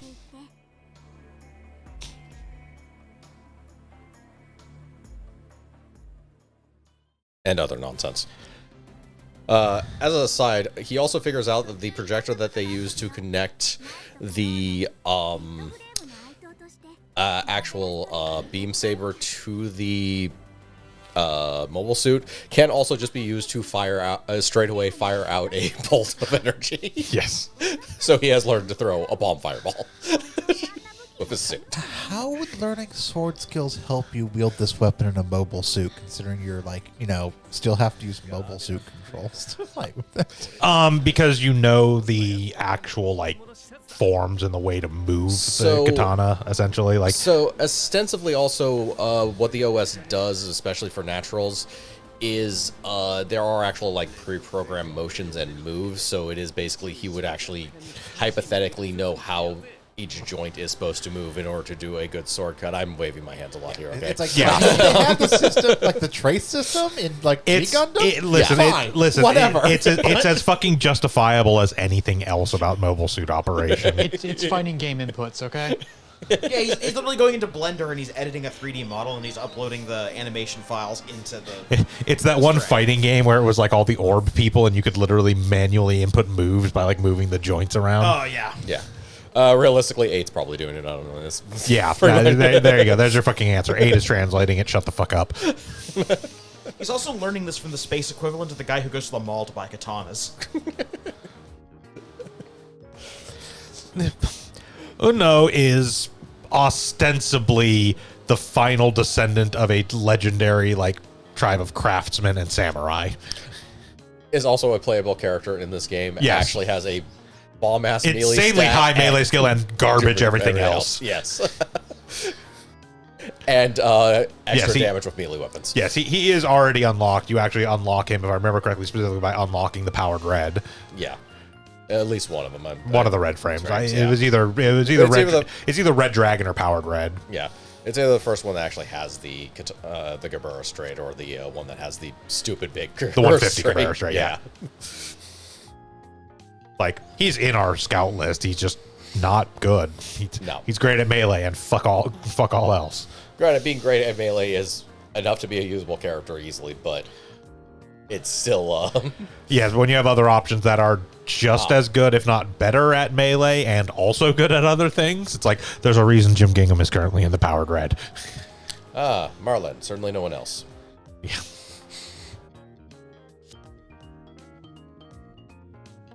And yes, Jim Gingham, as you may not be surprised to learn, is really good at fighting, being the war god. Well, Kind of what he do.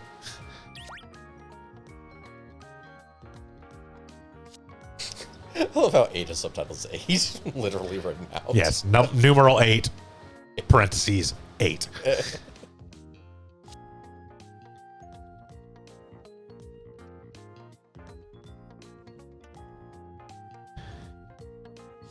We're gonna have you doing clerical work.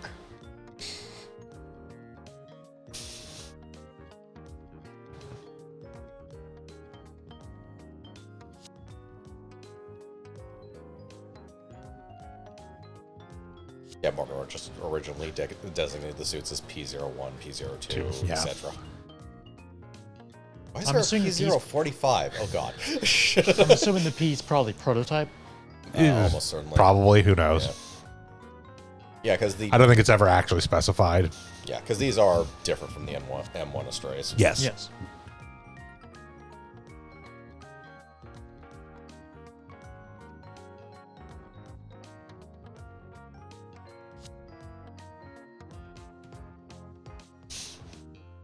We're looking to find the other pieces, and then we'll summon the forbidden one. Yeah, head, left arm, left leg, right leg. Hope the chest comes somewhere.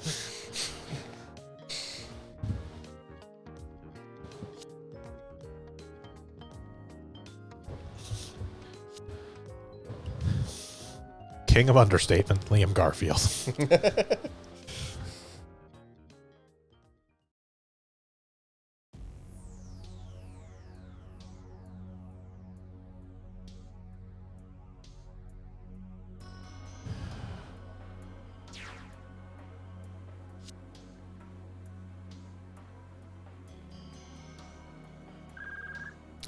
also just really like Guy Murakumo's normal suit.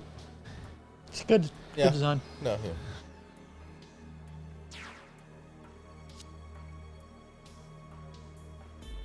Bless you.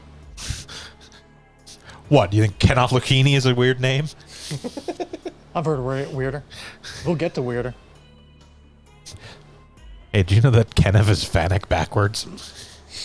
Long series. He's a fox.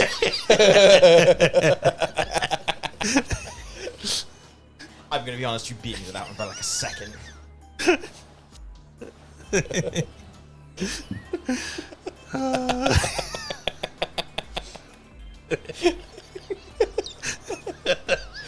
There is absolutely no reason that should be as funny as it is.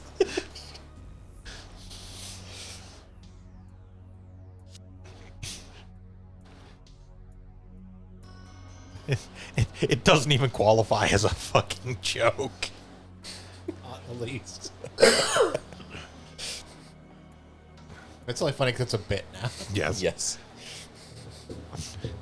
Hey, here's person number 14 in Astray who goes, "Hey, Guy, I need you to go kill this low guy."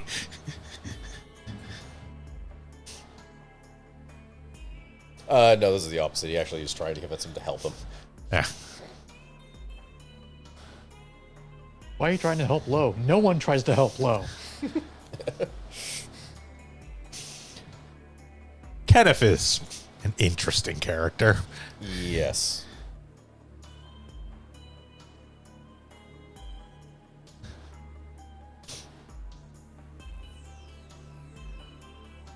Yeah, he is at his core pretty much entirely just like an information broker.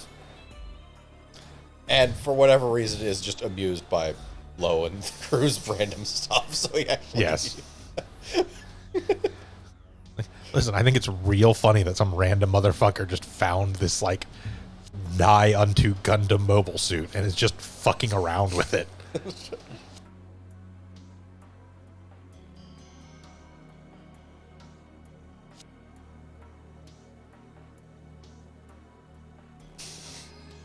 I have no reason to help Low. I mean, I'm probably going to anyways, but I have no reason to help Low.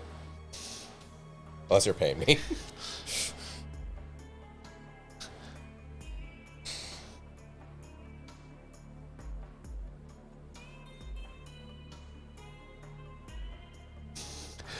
That's the other thing that makes Guy absolutely great as a character is like pretty much his response to 90% of people is, "What part of mercenary do you not understand?"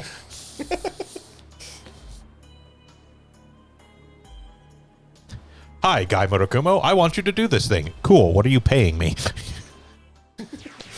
So let me get this straight. You had the money to hire them, but you didn't hire me. What the hell's the point of this?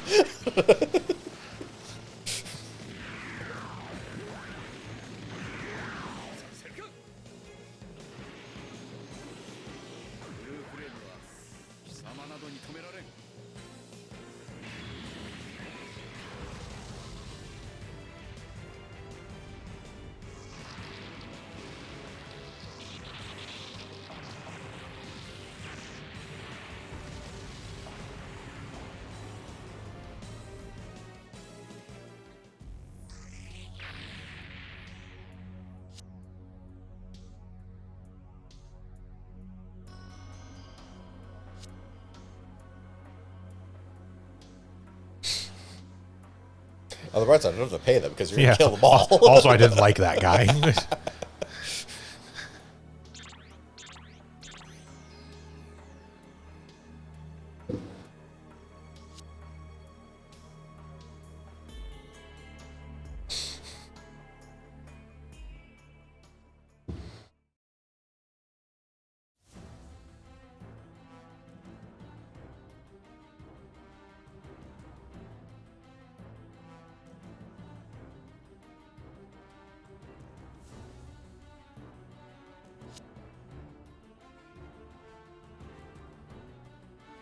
Trying to figure out the logistics of sticking a bunch of giant space tubes in an asteroid and why he would actually do this.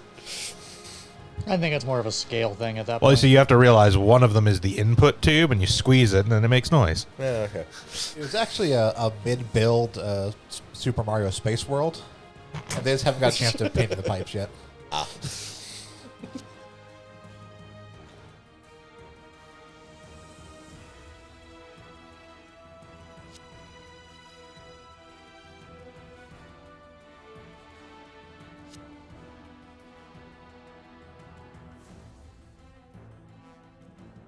No, apparently like that would sign up for the Junk Guild.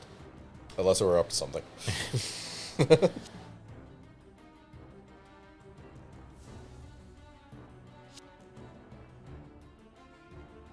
You're sure she won't just try and take off with the red frame, right? I mean, it's okay. I have the key. Wait, what are keys?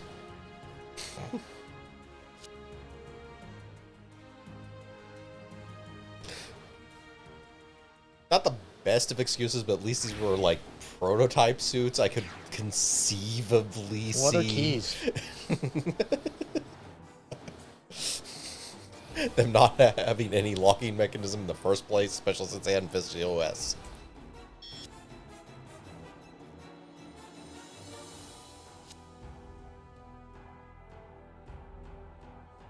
I would figure on a prototype test suit, you'd want even less access to it. Yeah, I was gonna say. Yes. Secret military Not by suit. how this logic of this universe works. No, not the logic about any Gundam series work. Hey, we have Yes. this prototype suit we literally put a nuke in? It's still in testing, but we still loaded it with an active nuclear warhead. Hey, there's at least one series where they do actually have effectively keys to the mobile suits. It just doesn't help any because Garrod Rand still breaks into the safe and steals the handle anyways. Yep. And then tried. steals the Gundam. Yeah, but that's at least an extra step he had to go through. He didn't just walk into a hangar pretending to be a member of the military and then steal a prototype nuke armed suit. You know.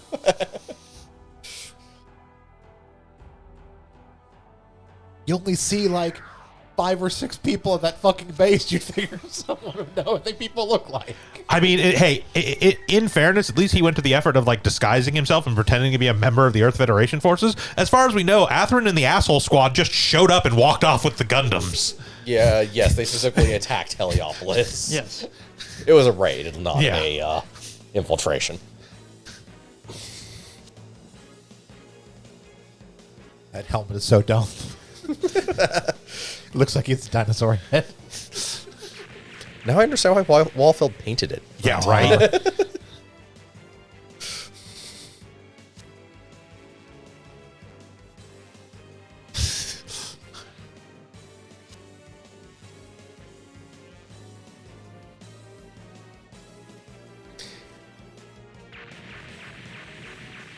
Your aim sucks. Rawr.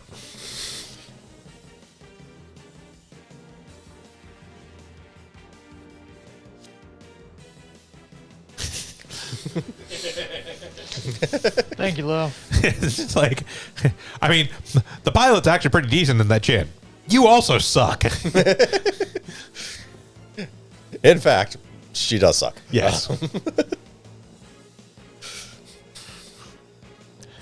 Her pilot stats are not good. Granted, she's about on par with cannon fodder, but, you know, that doesn't really help much. She has a really good maintenance stat. Yes.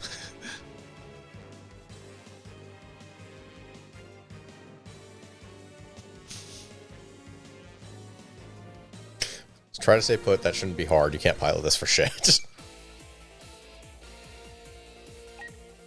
It's a guest. Yeah, I know. I'm just pulling up. Yeah, she's slightly above the 150s that are usually fodder stats. These are also not her actual stats. Yeah, that's say actually doesn't have a good maintenance stat there. So. These are not her actual stats. No. I was mostly just curious if they gave her actual stats in this or if they had her have quote unquote Marlin's stats. So Marlin is a better pilot than her real name. I think the pilot stats might be about the same, actually. I don't remember her pilot stats offhand. I just remember they weren't worth me considering because her primary thing is maintenance. Yeah. I do like this idea of a voice on there of just like enemies. Like she wasn't literally being attacked prior to that. Stop running away from me, God damn it! What part of staying still did you not understand? She's going to, I think, specifically run away from the Jin. Yes, she is, but it's still just like you could have run straight. Oh, You sure? You sure Never about that? mind. Away, you say? Okay, so this would have worked if the Jin didn't walk in the way.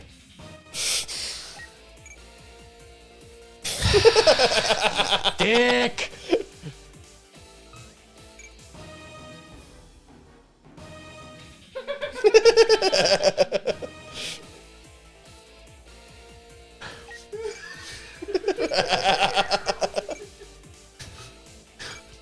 Fuck this scenario.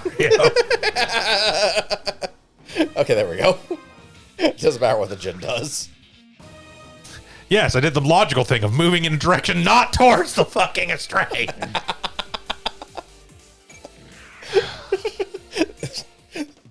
So, because I'm a masochist and actually did try to get basically every single secret objective, this one involved a decent amount of saving and reloading just Yeah. because of how stupidly random the movement was. It's like if I didn't know any better, I would assume that the AI was programmed to run away from the player. Possibly. I don't remember exactly. I think I figured out some rhyme or reason to it eventually, but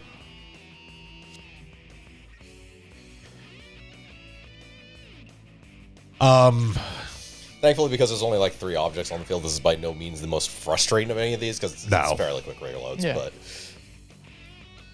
No, it would have been more annoying if the Jin had thrown a second attack against me in the shit unit, because I would have died. yes.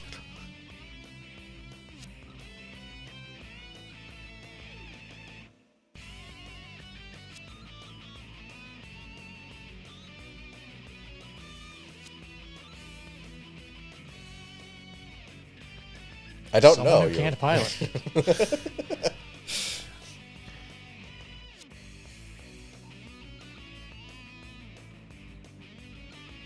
Oh, you're still here?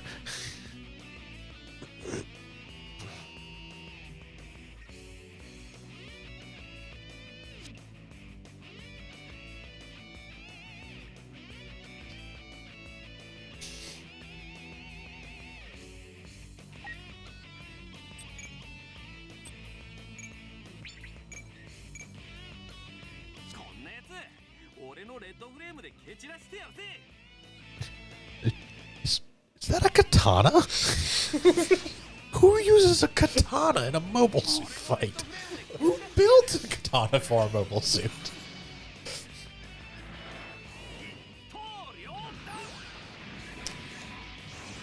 Who stabs with a katana? I mean, they do Logic, technically have a yeah. point. They can be used to stab. It's not their primary function, but they can be used to stab.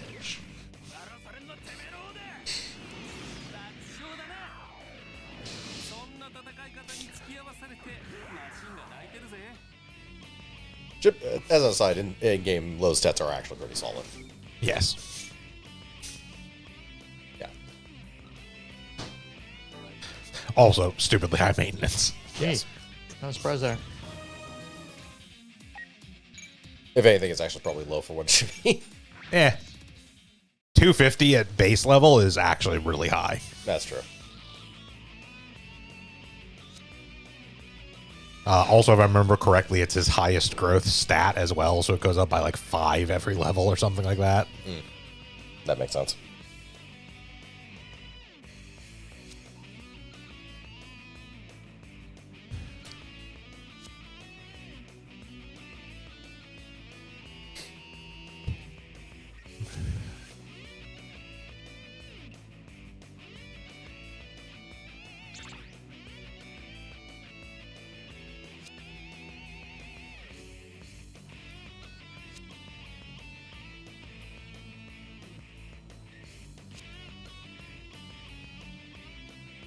This is another one of the scenarios where it effectively goes over like multiple different storylines Yes. in one, condensed into one scenario. Hence why the title is the third frame, and we've seen no hints of a third frame in this chapter. I mean, we saw the arm. Other than the arm, yes. And we saw the art in the first chapter.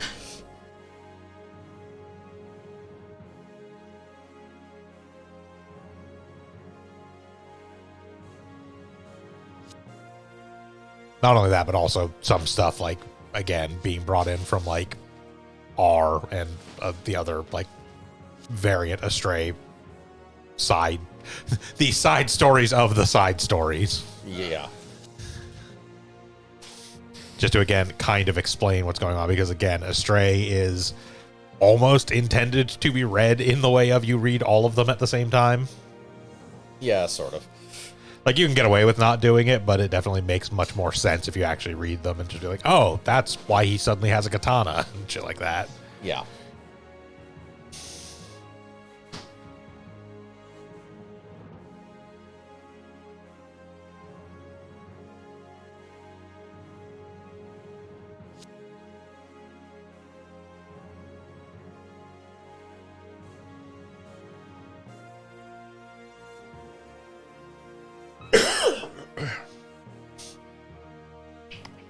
Erica Simmons of Morgan wrote.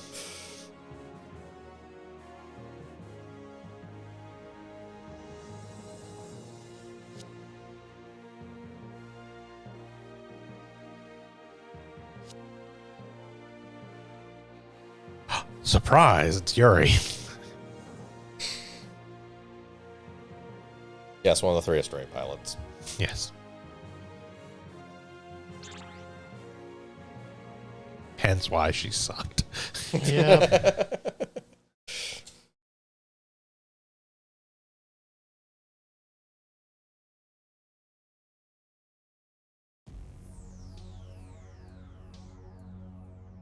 And actually, now that I think about it, I think those might have actually been her accurate stats. I think she has good maintenance growth, just not a great starting.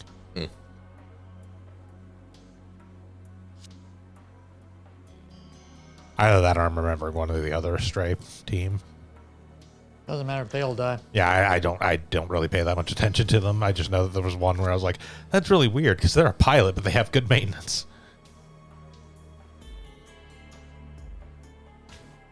This is them doing their actual job. I clean up space debris. Yeah. An actually very important job. Especially when you have floating colony pieces. Yeah. Yep.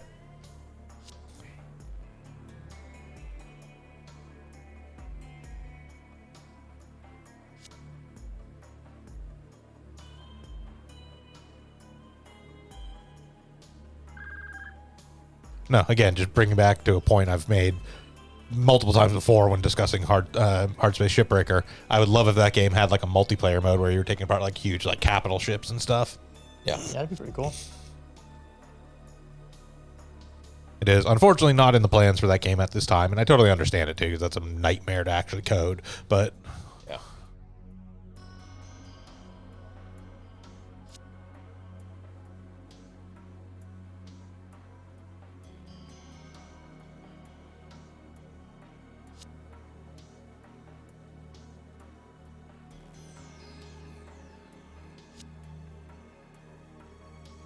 A ghost.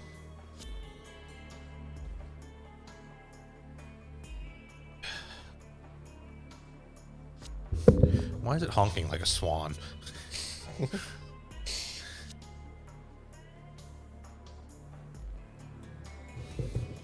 think it's trying to sell you insurance. That'd be a duck. Other avians can get in on it.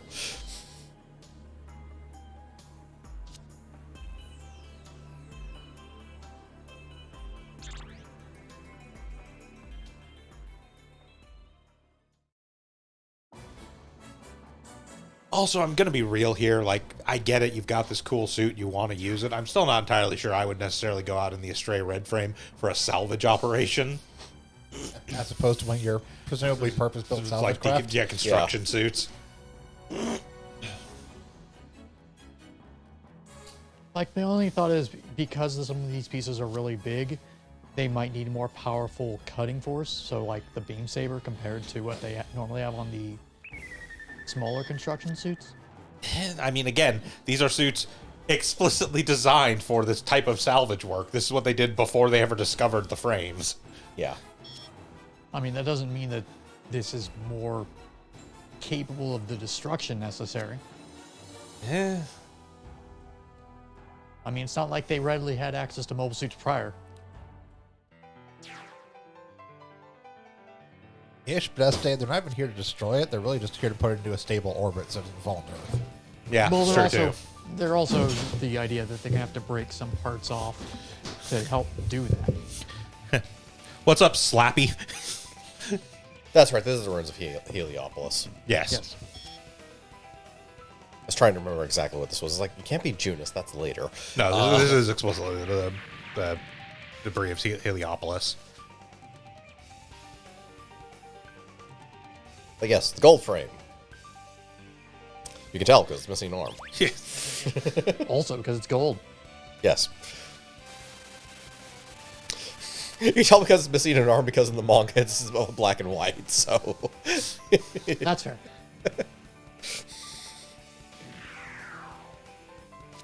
Unseen. Not too going. Kind of do. I mean, there's 3, 4, 5 stray units. Yeah. Two of them aren't terribly important, except one of the other two became the green frame, and no one really cares about the green frame all that much. There's a Mirage frame. We don't even know what color that started as. No.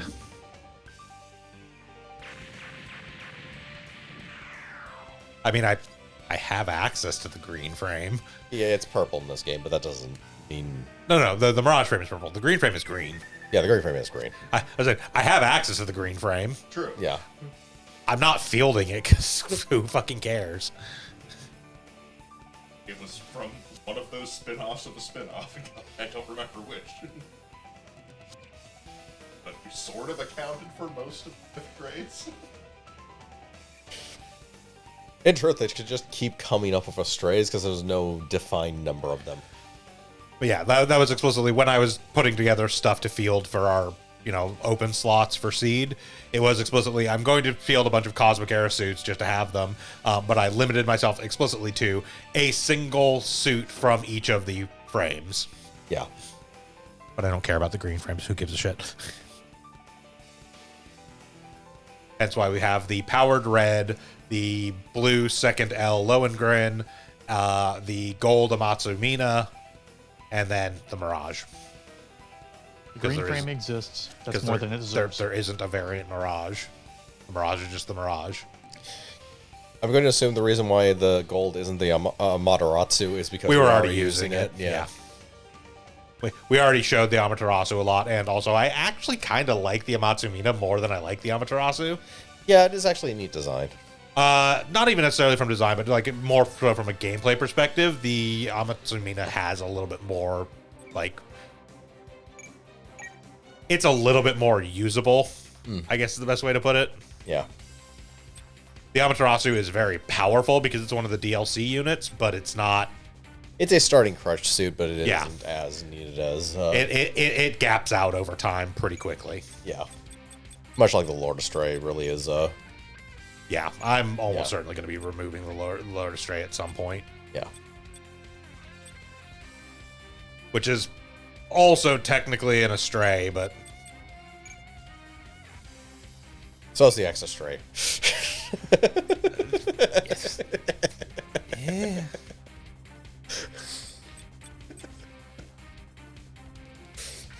Yeah, we're not quite oops all astrays, but we're close.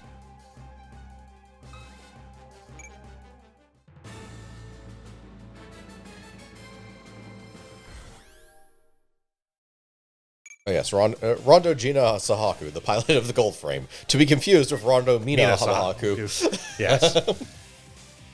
They're twins. They're actually specifically the leaders of the Sahaku family, which is one of the 5 major families of Orb. Yes. And as you may pick up on, the gold frame Amatsu Mina is named for Mina Sahaku. Yes. I'm shocked, stunned even.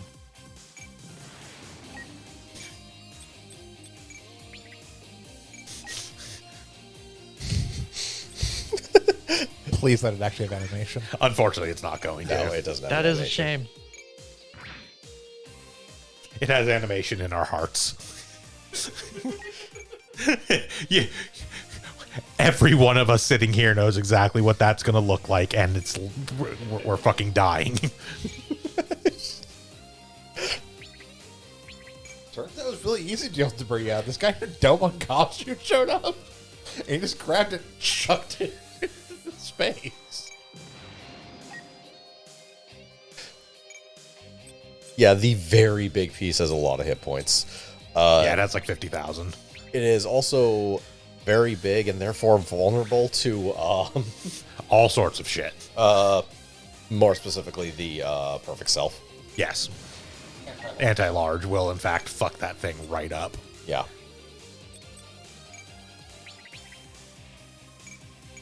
But yeah, the small debris is free chance steps. The medium debris actually takes some hitting, and the big one is goddamn. It should be noted that as you kill the bigger ones, they do break into smaller Yes. ones, which, you know, makes sense.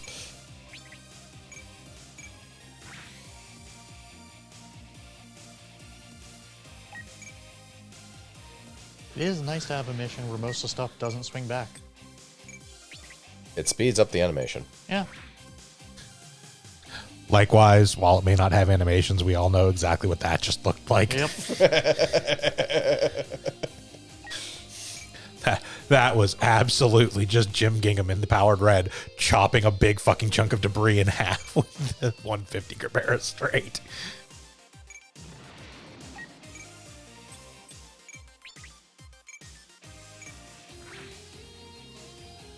Has 37 hit points left. Come the literally anything. Notorious Hammer Killer Lord attack.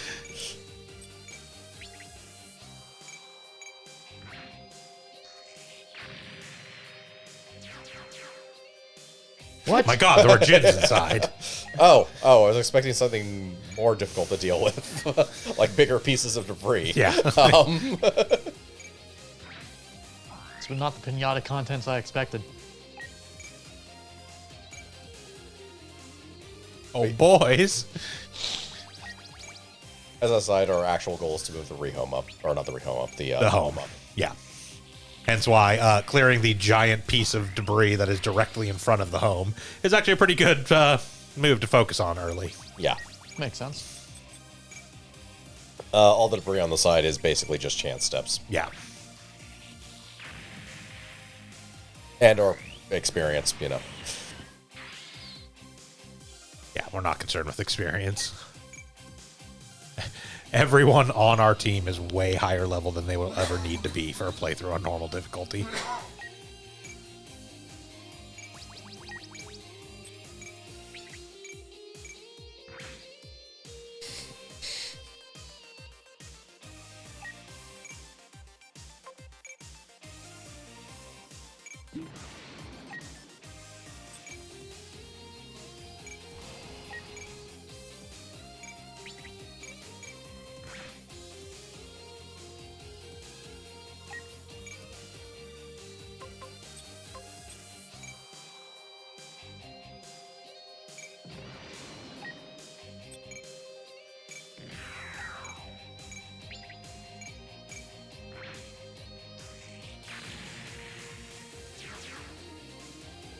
Oh, more gins.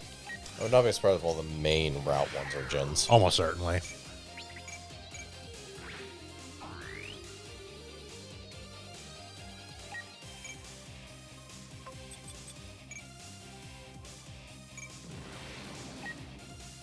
And yes, as you can see here, our Mirage frame has been piloted by Guy Murakuma the entire time. Yes.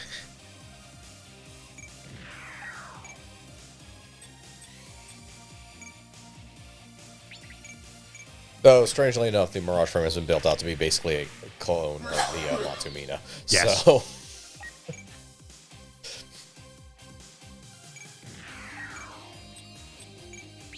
oh yeah, the other thing about the Sahaku twins is they're secretly coordinators.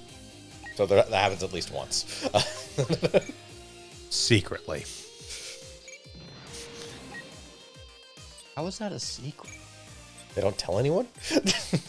It's a pretty easy secret to keep. I mean, to be fair, we've already had the discussion about the fact that there's really no way to tell the difference between a natural and coordinator without doing an actual genetic Like marker. DNA test, yeah. Yeah. We're secretly coordinators, so no one asked and you didn't say. Okay. Good on you.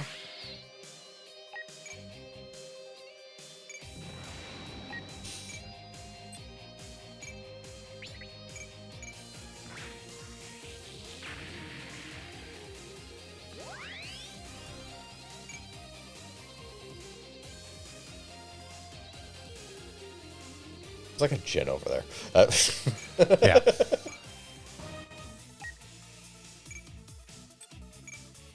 There was a Jin over there. I'll probably survive that. Mistakes were made.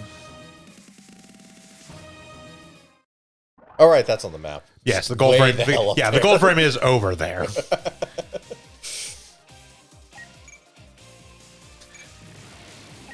I repeat, there was a Jin on the map.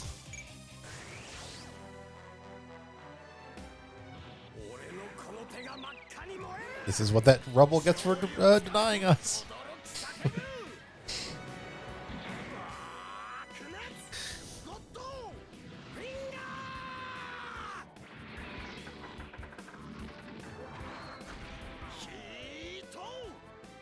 I do love that so far this is the only thing that has ever crashed the game.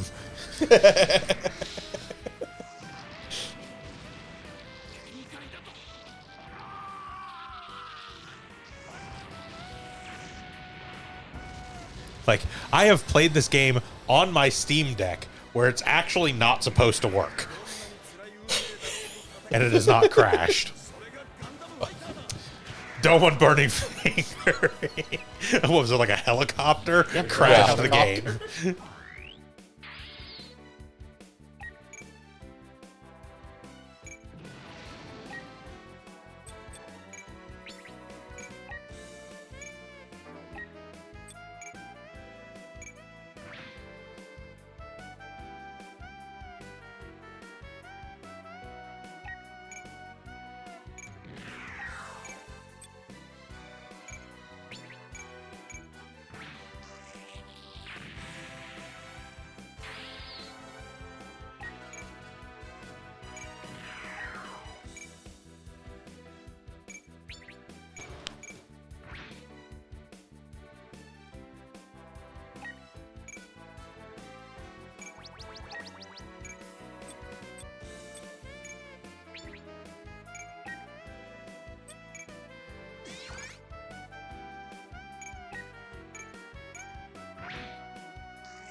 Oh no, a Jin long range.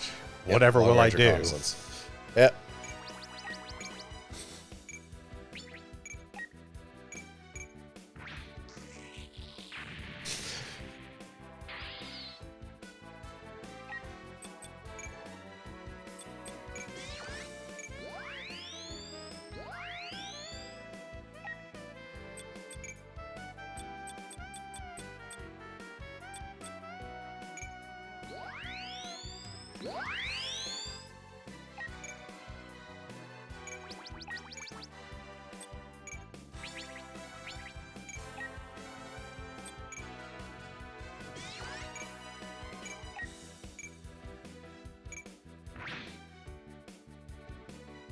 Yes, he has a ton of hit points. I mean, that just did like 45,000. So Yes.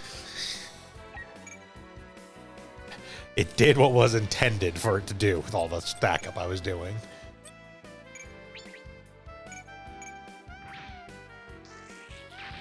That was more to explain why I didn't die in the first hit. Yes. No, I was not expecting that to kill it. That was not the fucking Dine-Slef with all the attack bursts loaded Yeah. on it.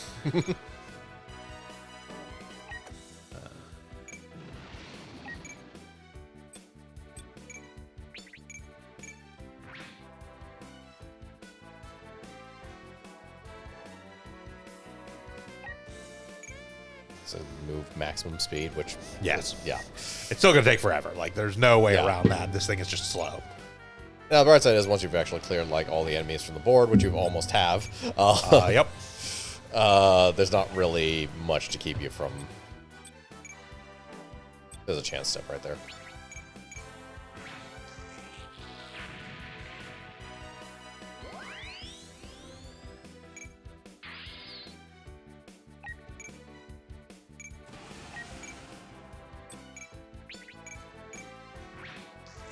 But yeah, there's not much to keep you from just passing the turn until it gets up there. Yeah, pretty Yep. much.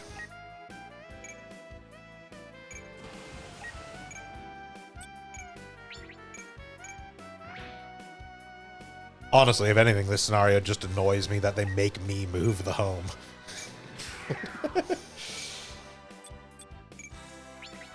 Rather than just having it be like a green force that just moves straight forward, and if it can't move forward, it just stays.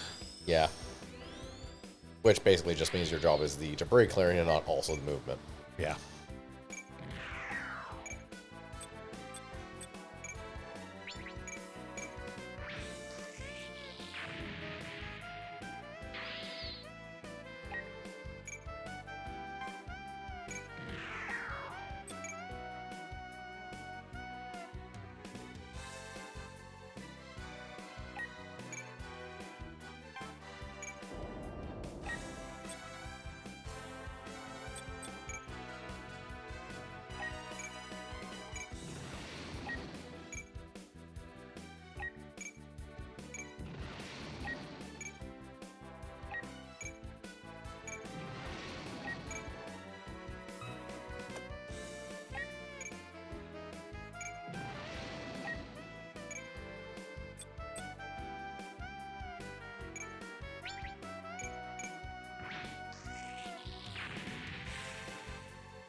This is a nice one. Where the hell is the gold frame?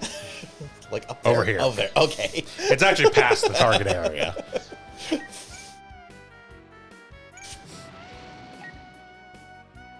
Tell you where it's not. Safe. No, it's outside of my range. One more turn, though. Next turn. Next turn, they're in trouble.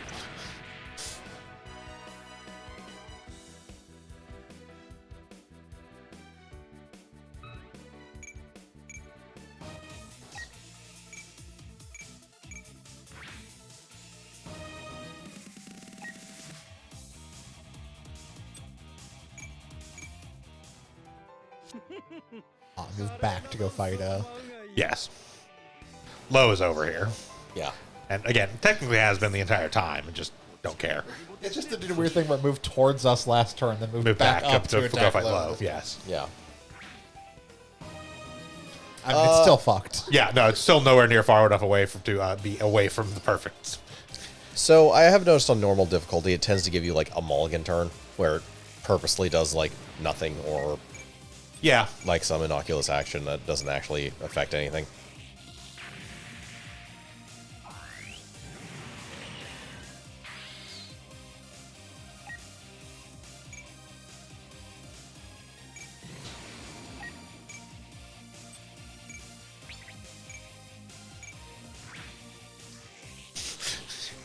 Oops.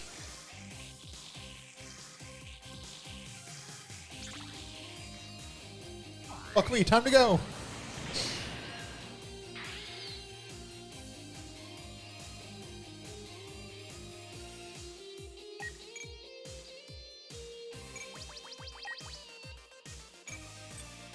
Now we can spend like 6 turns moving. Yeah, I mean, pretty much. That's what's going to happen here. All right, now that we're killed everything that can actually take an enemy turn.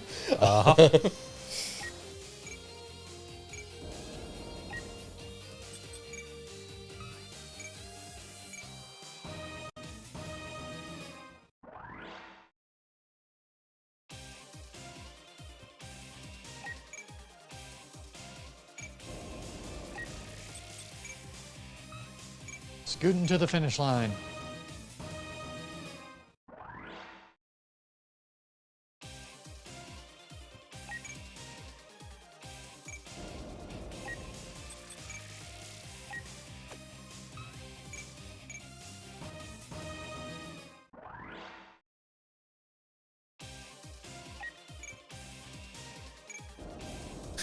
case you were ever wondering why we are still using the carry base this far into the game, it's because most of the warships are like this. Yes. The faster ones are the Archangel and Ptolemaeus, basically. Archangel class, technically, in Ptolemaeus. The Dominion is, Yes. for all intents and purposes, an Archangel. Slightly more offensive stats. I mean, slightly by like 10. Yeah. Not enough to really make a difference. Historic moments. It made it to the location. I came back. Please don't punch me again. What's terrifying is Gina is the stable one of the twins.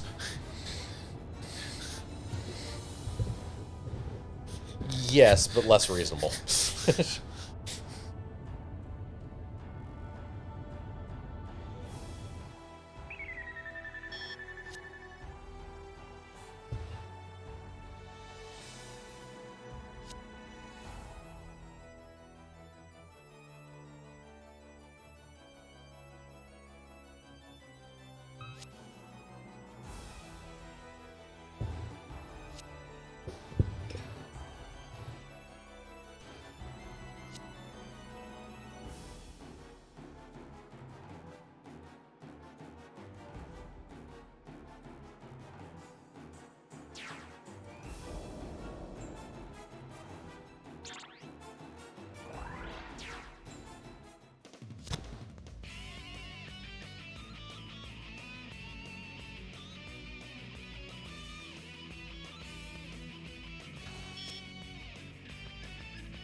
Ah, what if I spawn some garbage? What will you do then?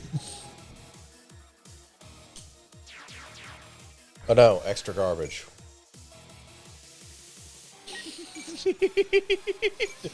Defeaters are only goal, huh?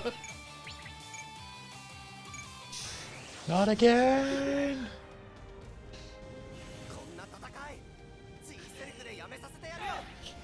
Now you fucked up. Now you fucked up. You have fucked up now. Now you fucked up. Now you fucked up. Now you fucked up. Now you fucked up. Now you fucked up. Now you have fucked up. Bye.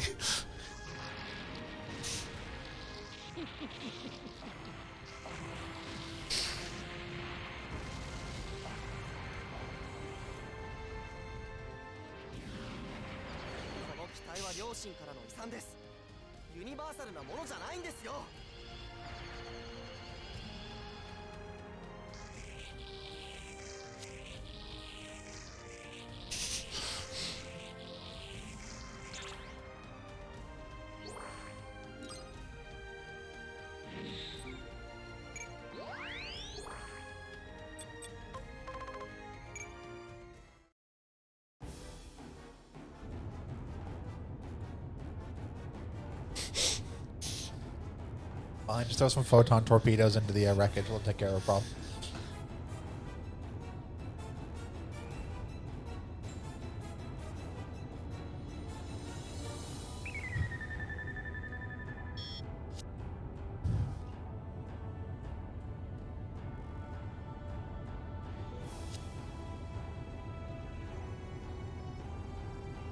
We could not possibly have done that any faster, Lo.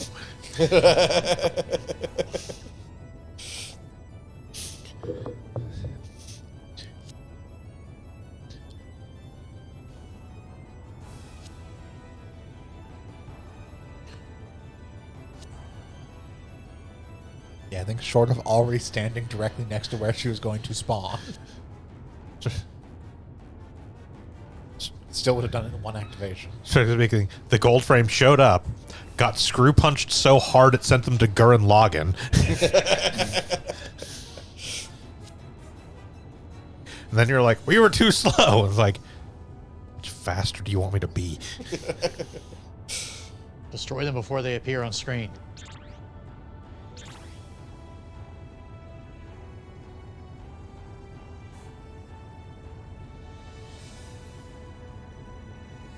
I really want a game like this now, but where like when you have like these multi-phase bosses where they show up once, you beat them, they pop back up afterwards. If you just like ruin them with one hit like that, and they come back in rather than their usual spot, they're in like the top corner of the battlefield. Like, do I have to go back out there? Also worth noting, by the way. Yeah. Gina is Yes, the Gina brother. is the younger brother, or Mina is the older sister. But she's like, do I have to go back out? Is it really? I don't want to.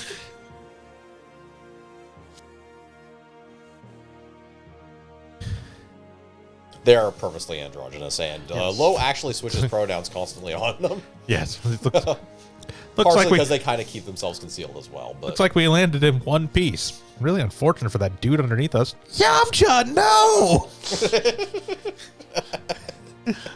I'll go collect the Dragon Ball scan. this is the arc where we get to mess around on the Earth. Yes.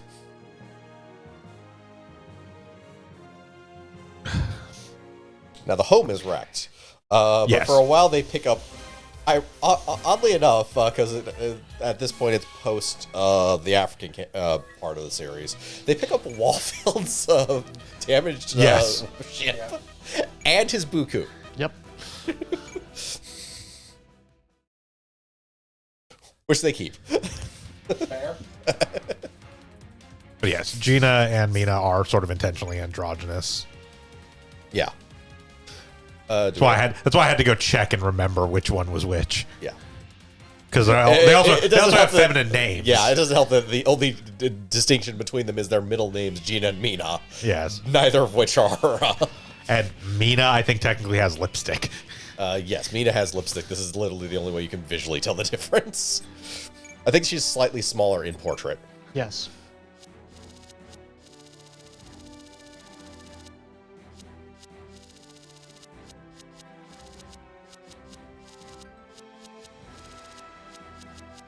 They're somewhere in here. There's Gina. Yes, there's Gina. You see, actually pretty decent ranged in melee, and Oh, they're not bad pilots. yeah, They also have coordinators, so yeah. There's Lo. yeah. There's Mina. Yeah. Who has better reaction. Yes. Better reaction, worse ranged, I think. Ranged and melee, yeah. And better charisma. Yeah.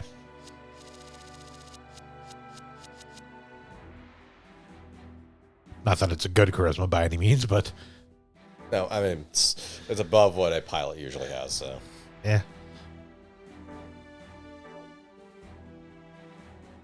By no means makes her a guest character or anything, but No, not even remotely.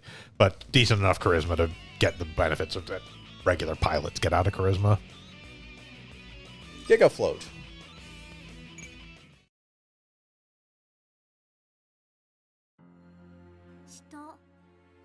それは自分が傷つくことも厭わず死をも覚悟した者たちによる戦いを指した言葉。あの時ローが目にしていたものはまさしくその言葉通りの戦いだった。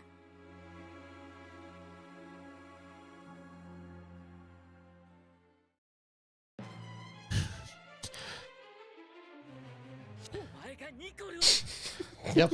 Not once, but twice do we see this fight in a cutscene, but don't actually play through it. Ran into the blade.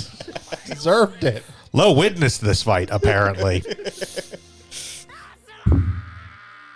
Low sitting there. He He totally ran into that.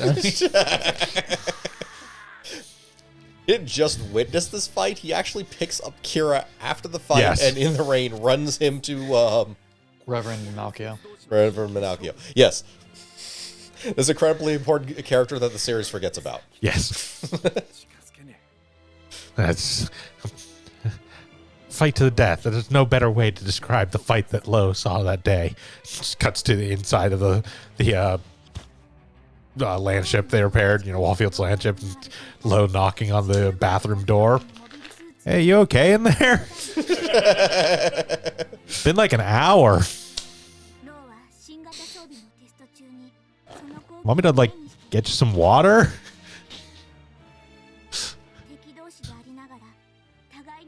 I mean, if you give me a little bit, maybe I can figure out some sort of machine to manually extract it. Might help.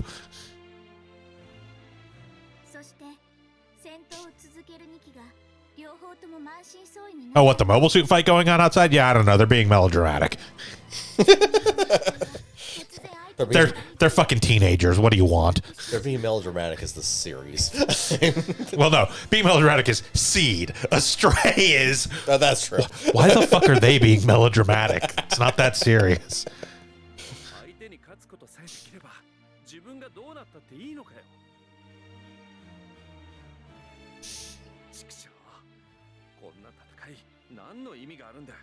I mean, he got out. He didn't care.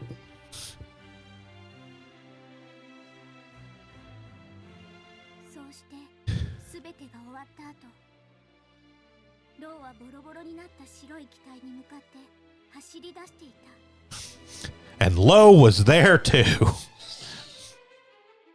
That was the other thing of note.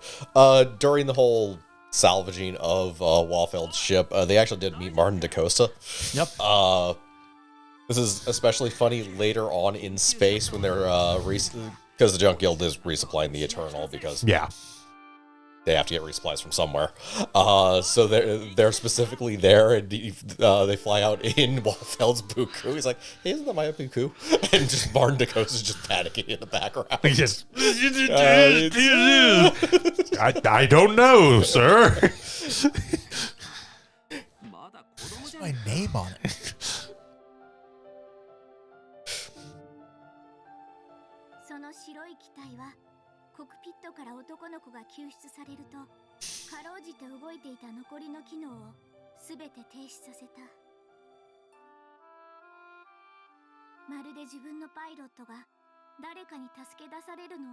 And yes,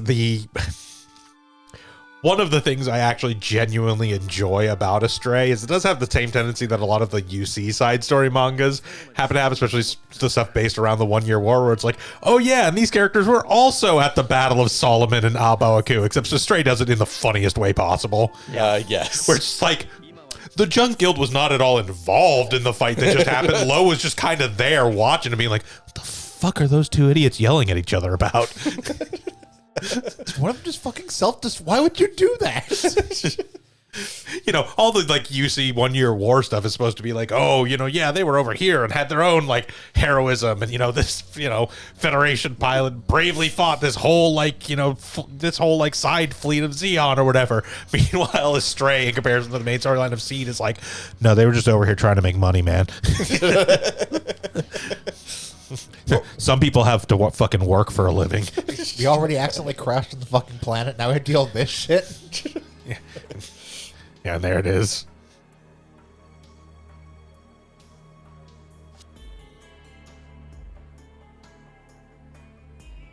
It's okay. We painted our crest on it.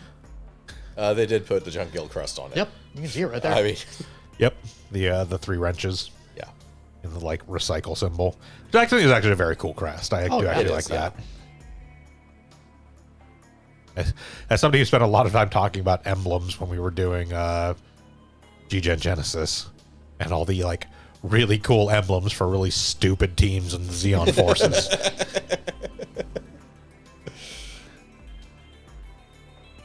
No, the Junk Guild is like, it's a really cool emblemology. It's really distinct, and it absolutely 100% instantly let you know exactly what they're about.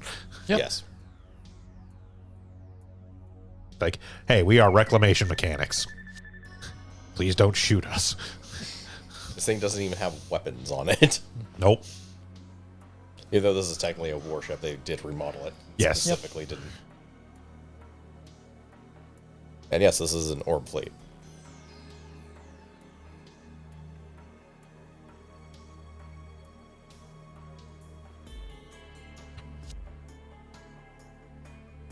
I mean, you tell them who you are, and they go. Yeah, I was gonna say. They're not going to say no to you. You're neutral.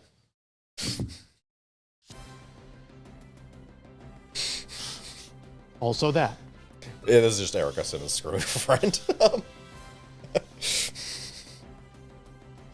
Nah, I'm just fucking with you. Thought I'd send, a defense fleet against you. You're fine. I mean, the defense fleet is always there, is the thing. It's always there. That's just how Orb operates. And this is like a warship approaching them, so it is like on distance. Small it's like, fishing vessel, please announce yourself. I'm Kiri Yamato. Pull out the big guns, Jen. I'm fishing. I'm fishing. The war's over. I bought a boat.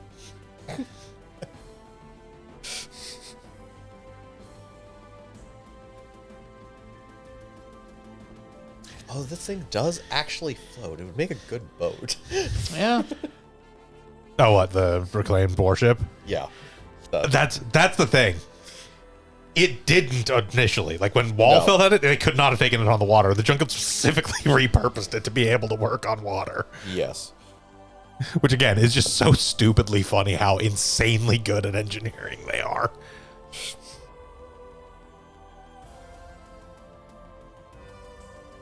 Because it's like, from the perspective of like the, Zaft that initially built this thing, it was designed by like military engineers and whole teams and had like probably hundreds of people involved in its construction. And then the Junk Guild, which is like 6 people, rebuilt this thing.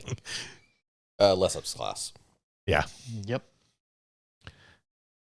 And they were just like, hey, what if we made it water capable too? And they're just like, Zaft couldn't do that? I mean, the thing basically just hovers anyways. It's not like Yeah, it's like quite literally, like they repurposed it. It's not even like they had a fucking workshop. They literally had crash landed on Earth, and we're just like, hey, whatever junk we got around, we got to work with. Yeah. Throw some cranes on this thing. The other thing that is interesting about that part of the side story and kind of how Astray treats them is Blue Cosmos does show up, and they are just straight up treated as just terrorists. Yeah. They are not like integrated into the Earth Alliance or anything. They are just treated as piece of shit terrorists. Yeah. It's like, these are the M1 Astrays. They're like your Red Frame, but way worse. Excuse me? Yeah, we can actually mass produce them though. So this is generally the excuse of why the mass produced frames are worse, as it's actually hard to build good frames in mass. How much this actually holds up to anything resembling reality is completely different from there, but The heck is ever Kagali's problem?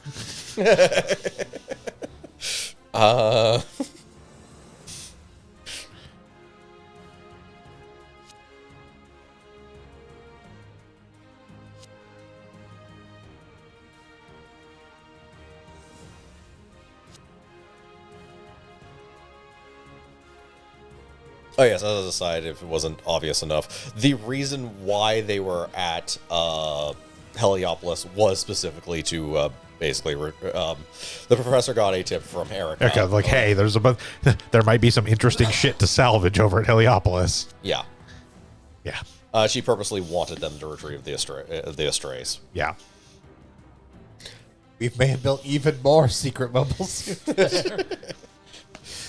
Well, again, that's the thing that's even stupider, because, again, the research facility that was at... Oh, hi, Kazuhana. Yes.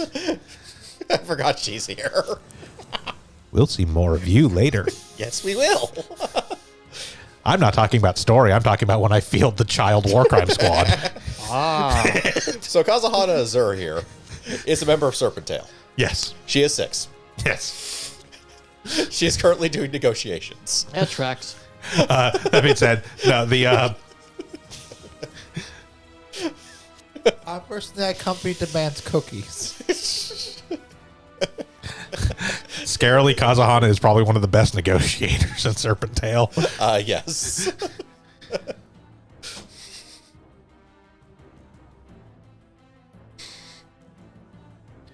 She's actually the daughter of one of the members, but also actually does work. She's like their business manager. Yeah. It's really quite funny. We put her in a position as a mascot role, but she's actually really good at it.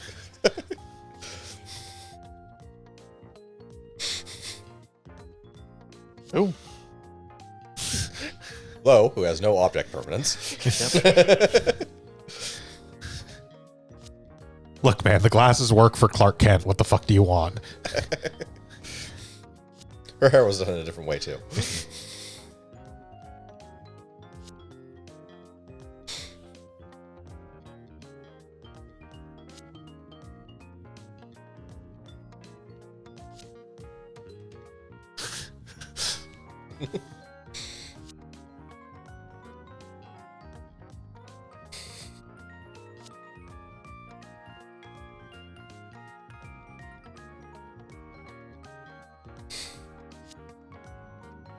Look, girl, calm down. He's already married to his mobile suit.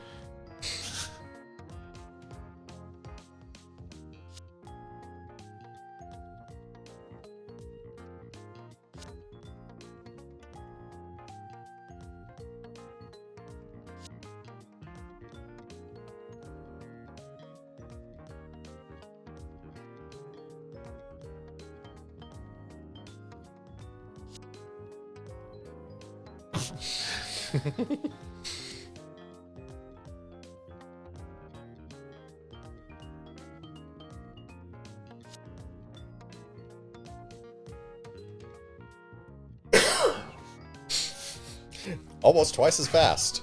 Please note this is not in any way reflected mechanically in the game. No.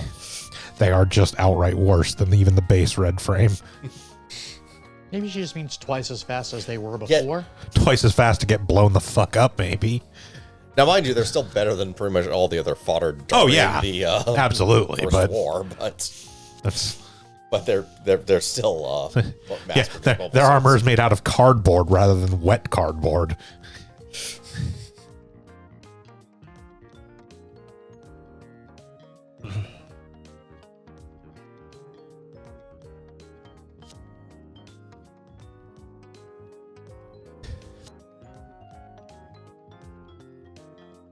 Ah, yes, a new type of ship.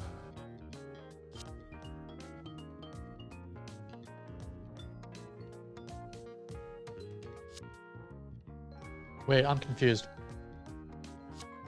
So, this is obviously the Archangel they're talking about. No, No. No? no. Oh.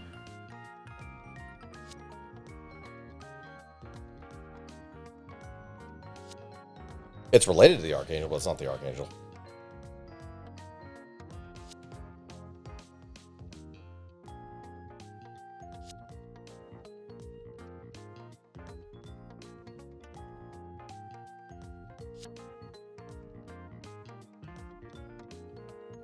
He'll service the PO2 and steal more data. And yes, please also note, by the way, the whole Heliopolis thing, the point that I was going to make earlier before we got sidetracked talking about Kazahana. So the Astrays, the P units, were stored secretly at Heliopolis by Orb within a mobile suit development program that ostensibly actually belonged to the Earth Alliance that Orb was just helping with. But we have these 5 secret mobile suits we also developed at the same time that are stowed here. Yes, Just keep that in mind. they're in the basement. They had to be working on their tech so they could make a super advanced suit they won't pull out for 2 years. Yep. Secretly, they were actually 3 years ahead of everyone technologically, but they only ever put it into one suit just to keep it a secret. And then we locked it in a vault and didn't use it during that war. I mean, it's because, Kagami didn't actually go to get it then.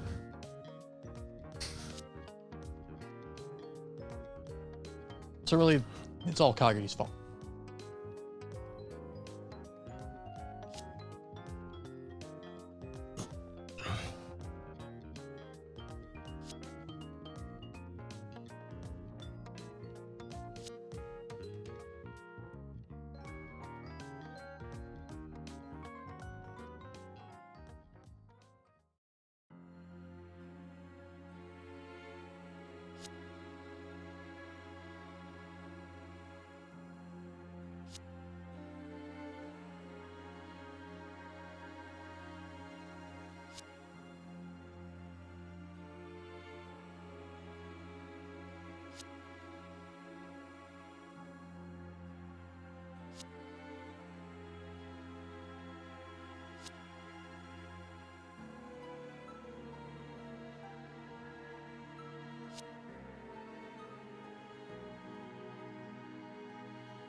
Also, I got punched the fuck out.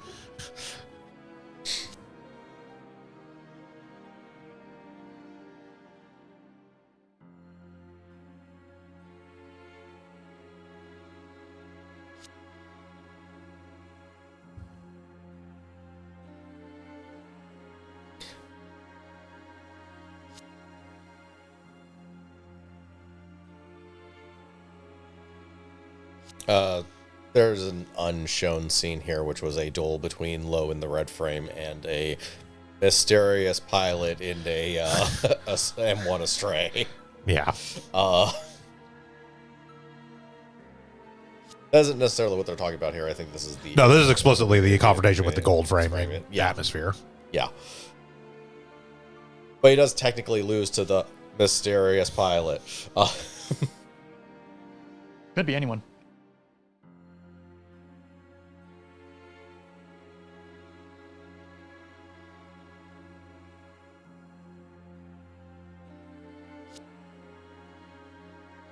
We, coin flip, do not get involved in the outside affairs of other nations.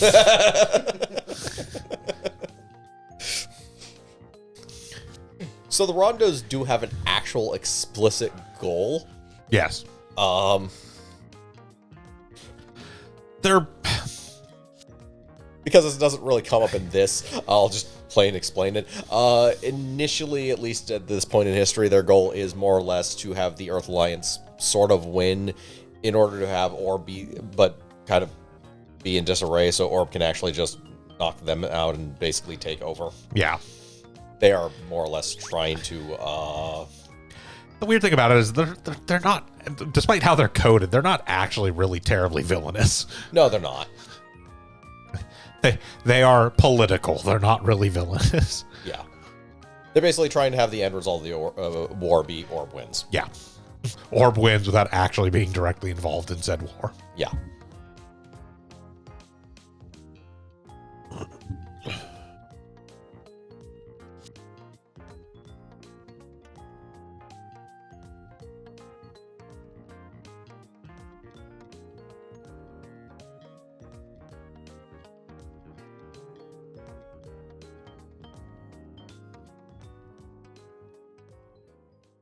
Yeah, see, Kagali's problem is she let the Saber and family get out of the timeout corner.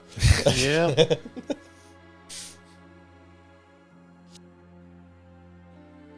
The Gigafloat sounds delicious. How many scoops is in a Gigafloat? All. If you have to ask that question, you have not put enough scoops in the Gigafloat. Yes, the Gigafloat. So we need to build a new mass driver for civilian use. And inexplicably, the Earth Alliance isn't going to just try and yank it. Don't ask too many questions.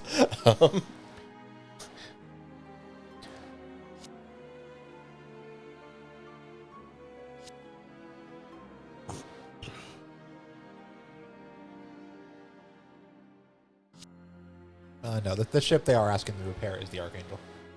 Was it? Okay, yeah. Yeah, they get the rehome from later. Okay, yeah. Timeline is a little bit hard to keep track of. Yeah. Yeah, so that's the thing, is like the Archangel was there for repairs prior to the fight that he witnessed. Yeah. Yeah. That's why I was confused. Yeah, that's why I was thinking Yeah. it wasn't the Archangel either. Yeah, they get the rehome in space.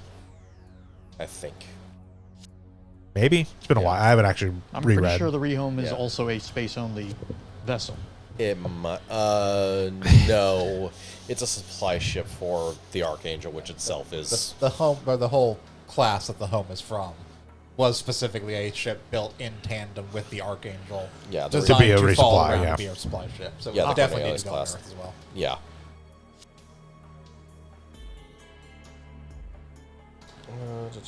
Yes, the reason the home crashed was not because it went through re-entry. It's because it went through unplanned re-entry. Oh, fair enough. Well, the home's a different class than the rehome. The rehome is a different ship. Yes, but even then, I believe the home is also technically re-entry capable. It just Probably. It's unplanned re-entry is different than re-entry. if you're going to design a cargo ship, I would imagine you would want them to be Yeah. Earth and space capable, because that would be kind of the point.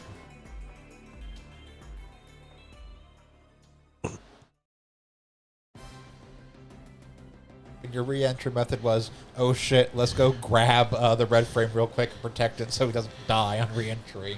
Yeah. You're not really planning for a planned entry. That's yeah, fair. you just kind of hit the atmosphere at whatever angle you happen to be going at.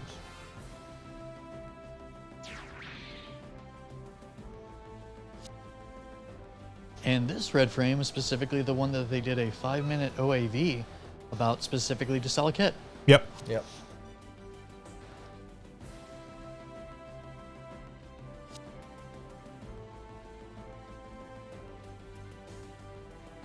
Other things that don't come across in this media, Kasato is a giant George Glenn fan and collects a bunch of George Glenn merchandise.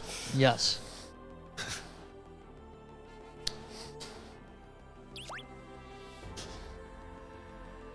We'll eventually get the ultimate George Glenn memorabilia. Yes. Technically, they have it already, I think. So, one of the side stories in Red is because of one thing or another, Lo actually gets a green card pass for Plant and takes a vacation there. On his way to that vacation, he meets a member of the Friends of George Glenn Society, a bunch of naturals who almost literally worship George Glenn to the point of almost being creepy. Also kind of see coordinators as just kind of imitators, and while they don't like them, they're nowhere near as bad as Blue Cosmos or anything. Yeah, like they're not that. super racist towards them. They're just like, oh, you're all just fake George Glens. Basically, yes. You'll never be as great as George Glenn. He founded Whale Skeleton. That poor guy passes away defending said Whale Skeleton from a Blue Cosmos terrorist. But he does give them the GG unit. This will come up later. Yes, he does.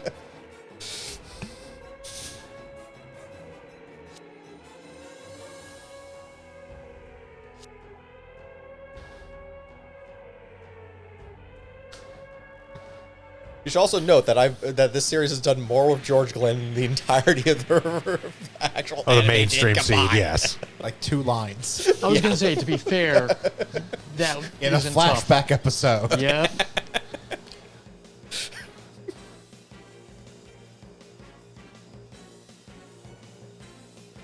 As I said, salvaging junk and making something out of it. I mean, hell, our discussion of George Glenn here has had more substance than the entirety of Seed. As I said, like 2 lines in a flashback episode. Yep. Yeah. He has like a line of dialogue in his I'm revealing my crazy omnicidal plot. Where he says George Glenn something something something and it just keeps going rambling. It's Yeah, so here, by the way, is where the gold frame gets its new arm. yes. So you remember how the Blitz had its arm cut off in a fight? Hey, I found this Alliance G unit part just kind of lying around, like it got discarded after being chopped off by somebody. Yeah, I just tacked it on the gold frame. Basically, that's all you need to actually get the Mirage Colloid system working. Yeah, it was all in that arm, except for the fact that he was using it after that arm got... Okay, both arms have the units that parts are necessary. It's an ARM-based system. Now, it's actually like a DNA encoding kind of thing. The actual technology for the Mirage Colloid system is in every molecule of... So if you have any part of it, you have the Mirage Colloid system. I'm going with every mechanical part that moves on its own just has to have its own little independent system. Or at the That very covers the least, entire unit. or at the very least, like there was enough there that the Sahakus could reverse engineer the main part of the system or something like that. Yeah, basically. essentially. Yeah. Like it may not have had the main driver for the system, but had some sort of circuit to carry the system, and from that they were able to discern, like, oh, if this was put through it this way, it accomplishes this thing. Which also kind of explains the black coat it has over Yeah. the whole thing. You coward, you're so gonna get punched again. Oh, well, almost certainly. It will just have a very small chance of not working. Yes, extremely small. Yeah. Aha, the little gold thing is hovering above your head. I know Figured out where you are. Oh, shit. In the entire time we've been fielding the Mirage frame, I think we've seen it trigger twice. Yes.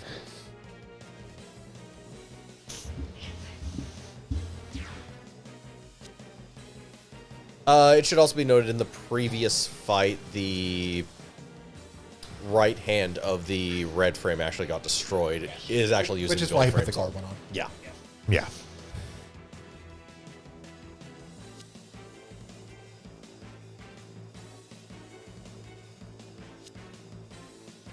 It'd be even funnier if it was the left one, so he just has two right arms. But yeah, that is like, it is actually why there's like relevance to this kind of. It's not some like deep thematic thing though. No. Hi, guy.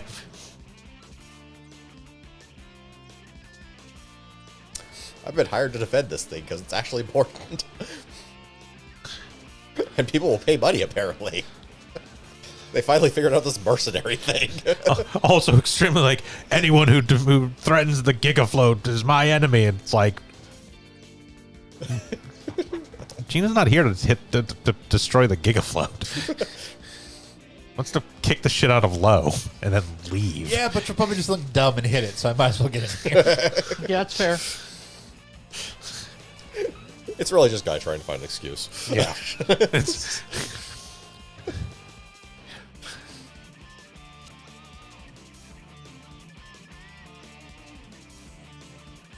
It's like there's a bunch of other stuff around trying to destroy the Gigafloat. Yes.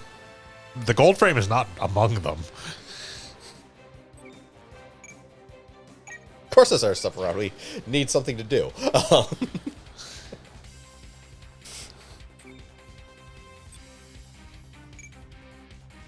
Like, the only thing I can think of as to why I would step in at that point would be, yeah, but Lo would fight off those attacking the Gigafloat, and you're interfering with Lo. Therefore, you're interfering with, protection of the Gigafloat. So therefore, you're responsible for the attack on the Gigafloat. Guys' motivations are never that complicated. Everybody No. stop saying Gigafloat.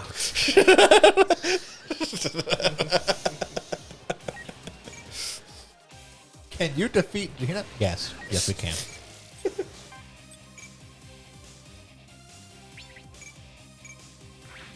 Can you dance lift turn one? How could you guess? Oh, good thing they gave us a bunch of Chad steps.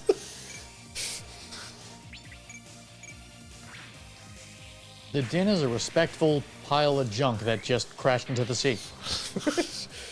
It's a flying Jin. It is, which is funny because Jins can fly.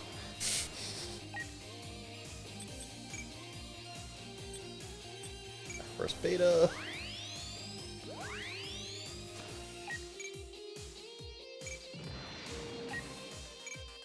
That was nice knowing you. I got there's a small chance that it'll No, it has like 15,000. It might actually live through this. attack burst. Even with attack words, I'm not in just like super crit or anything like that. So It's not the 1.5, it's just 1.2. So it's yeah, 20% beta more. is single unit full turn. It is not. Single unit, single attack. Like Gamma is.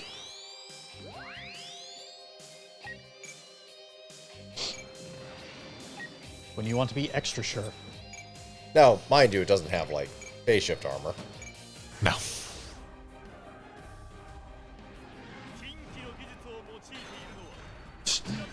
Not yet. Post-war it's banned. Yeah. Also worth noting, this is Gina currently piloting the Gold Frame Amatsu incomplete because it has explicitly not been fully like repaired and rebuilt yet. Yeah. Oh, no, she took like a champ. No, Yeah. it's actually a fairly tough suit. Yeah. And Gina's not a bad pilot. Not amazing pilot, but not a bad one. To be fair, it doesn't matter how good of a pilot you are when you're hit with one of those. No, but it can reduce it. Well, it doesn't mechanically when it comes to the system Yes. game, so... It can also keep you from being hit with one of those, technically. Yes. But it's more a matter of, if it hits, it doesn't matter how good of a pilot you are. You just got hit by a rail cannon spike.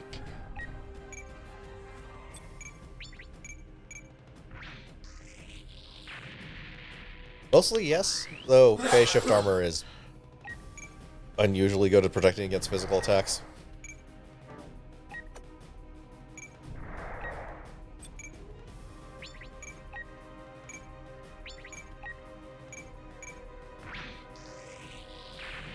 Okay, now that this side's been protected. Yep. Yeah, no, protecting from a bunch of dins is not hard.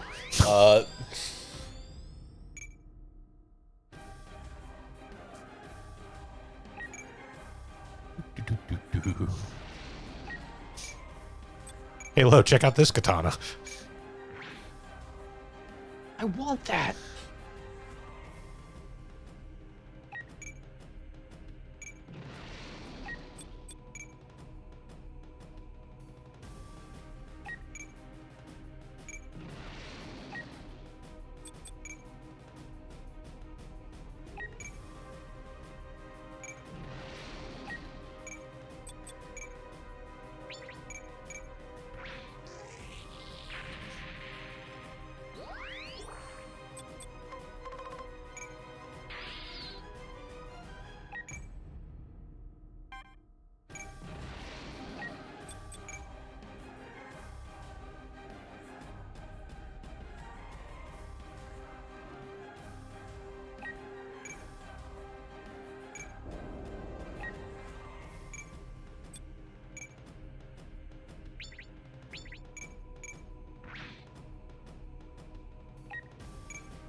I feel like Gina's gonna be taken out by a swarm of Haro bits.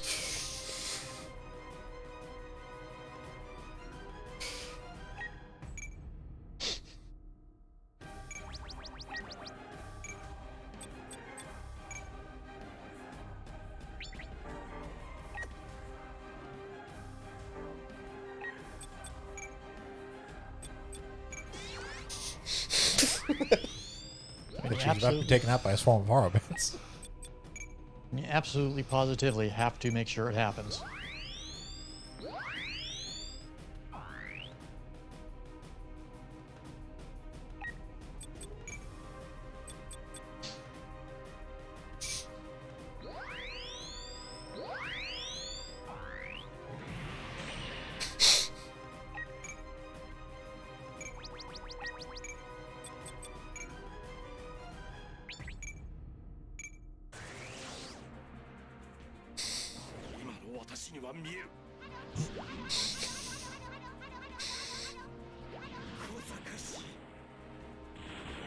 Oh God!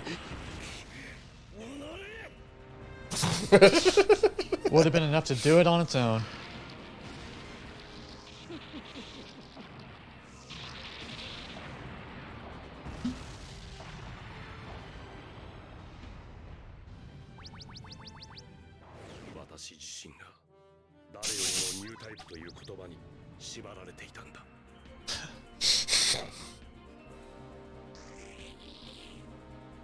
I think we did it with more than 10 volts remaining. Good, please stop. This is worse than when I got punched. It has No taken damage. No damage. I think. Technically speaking, Gina has a concussion. some of the bolts were destroyed while they were busy faffing about with talking.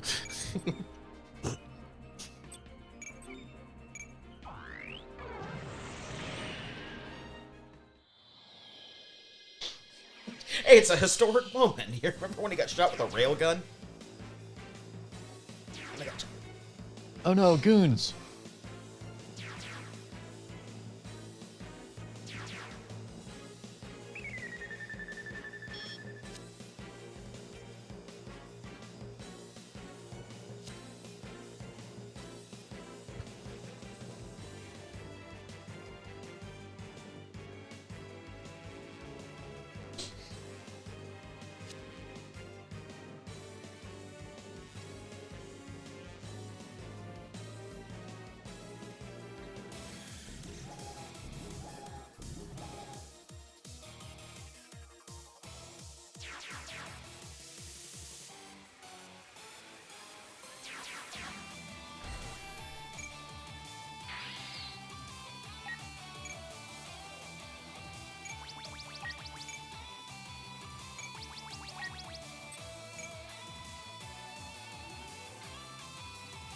Your goal is just to destroy the enemy forces and Yep.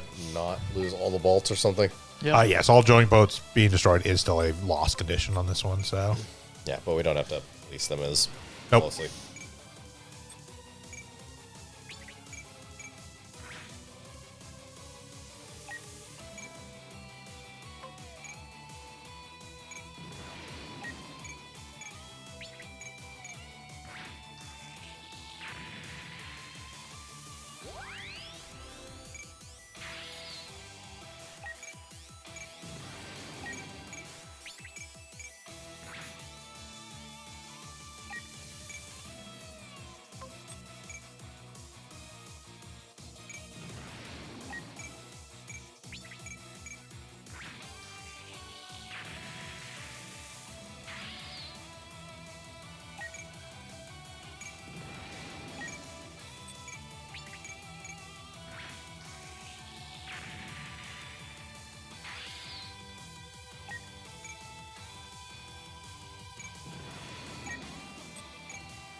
Take that kind of annoying water type suit.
Yep, you guys sure are up there. They're watching going, maybe we shouldn't do this. This seems like a bad idea.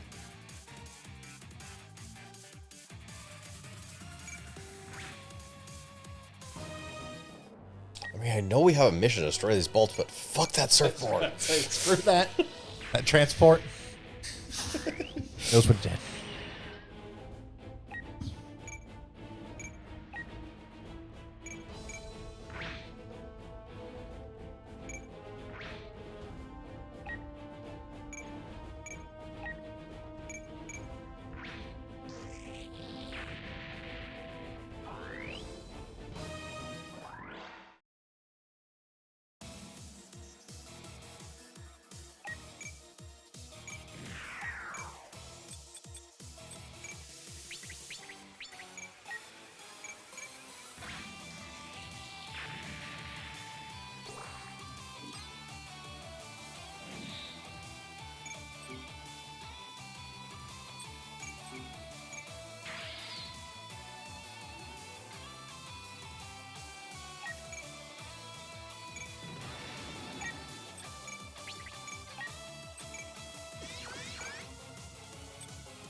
That was easy. Yes. Yeah. It's, Astray is probably one of the easiest of them, actually. I mean, honestly, at this point, with the units we have and the stupid shit I have done to them, there are very few missions remaining that are going to be difficult. Yeah. But more so, this is like, basically we're fighting beginning of seed units. Yeah. They're also relatively quick. So it's not like the missions where it's like, Well, they're also not putting like 30 of them on the fucking here's field. 30 enemies, Yeah. and then you killed half of them, and here's 30 more enemies. Yeah. And it's also the map doubled in size. Most of these enemies are twice as far away as anything else you've fought so far. Spend 4 or 5 turns just moving shit. Yeah. Oh, you mean like the last mission of Seed?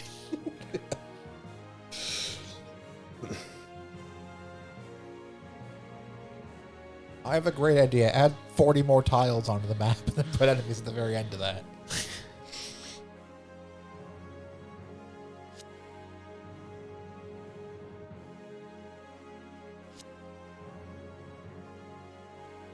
But yeah, the purpose of the Gigafloat is basically to be a space launcher that is not used by any of the militaries. Yep. How they keep the Earth Alliance from going, no, we want this, I have no idea. Considering they were more than willing to attack a neutral nation in order to try and take a space launcher. I think their explanation was just that you can't track it on military satellite, or you can't track it Yeah, on the whole thing satellite. is it's on like a mobile island, so they don't know Yeah. where the fuck it is. And there are no surveillance satellites for some reason. during the war. Yeah, that makes sense. Sure. Zaf might have shot them down, that's my best idea. But so they're just saying like, yeah, they'll probably never even know where it is or realize it's here. Granted, not knowing where it is doesn't make it terribly useful for anyone else either. I was gonna say. You had some method of... yeah, I got no idea. Like, the only thing I can think of is you make the arrangements to use it and then are told where it'll be. But that begs... Then you I know, just I literally know. have intelligence agents pretend to be civilians, say, hey, we want to launch our freighter into space on your mass driver. And they go, cool, here's your appointment, here's where it will be, and then you fucking launch an Earth Alliance military operation to seize it. I'm aware. Anyways, that's what we're going to go ahead and call it today for another Super Robot Sundays here on Sound Goblin Gaming. I want to thank you all for joining us again. We have a little bit of Astray left to do here. It's quite literally the last mission of Astray, and then 3 missions for X Astray, which will basically be next week. And then far too long of Seed Destiny. That's an appropriate response.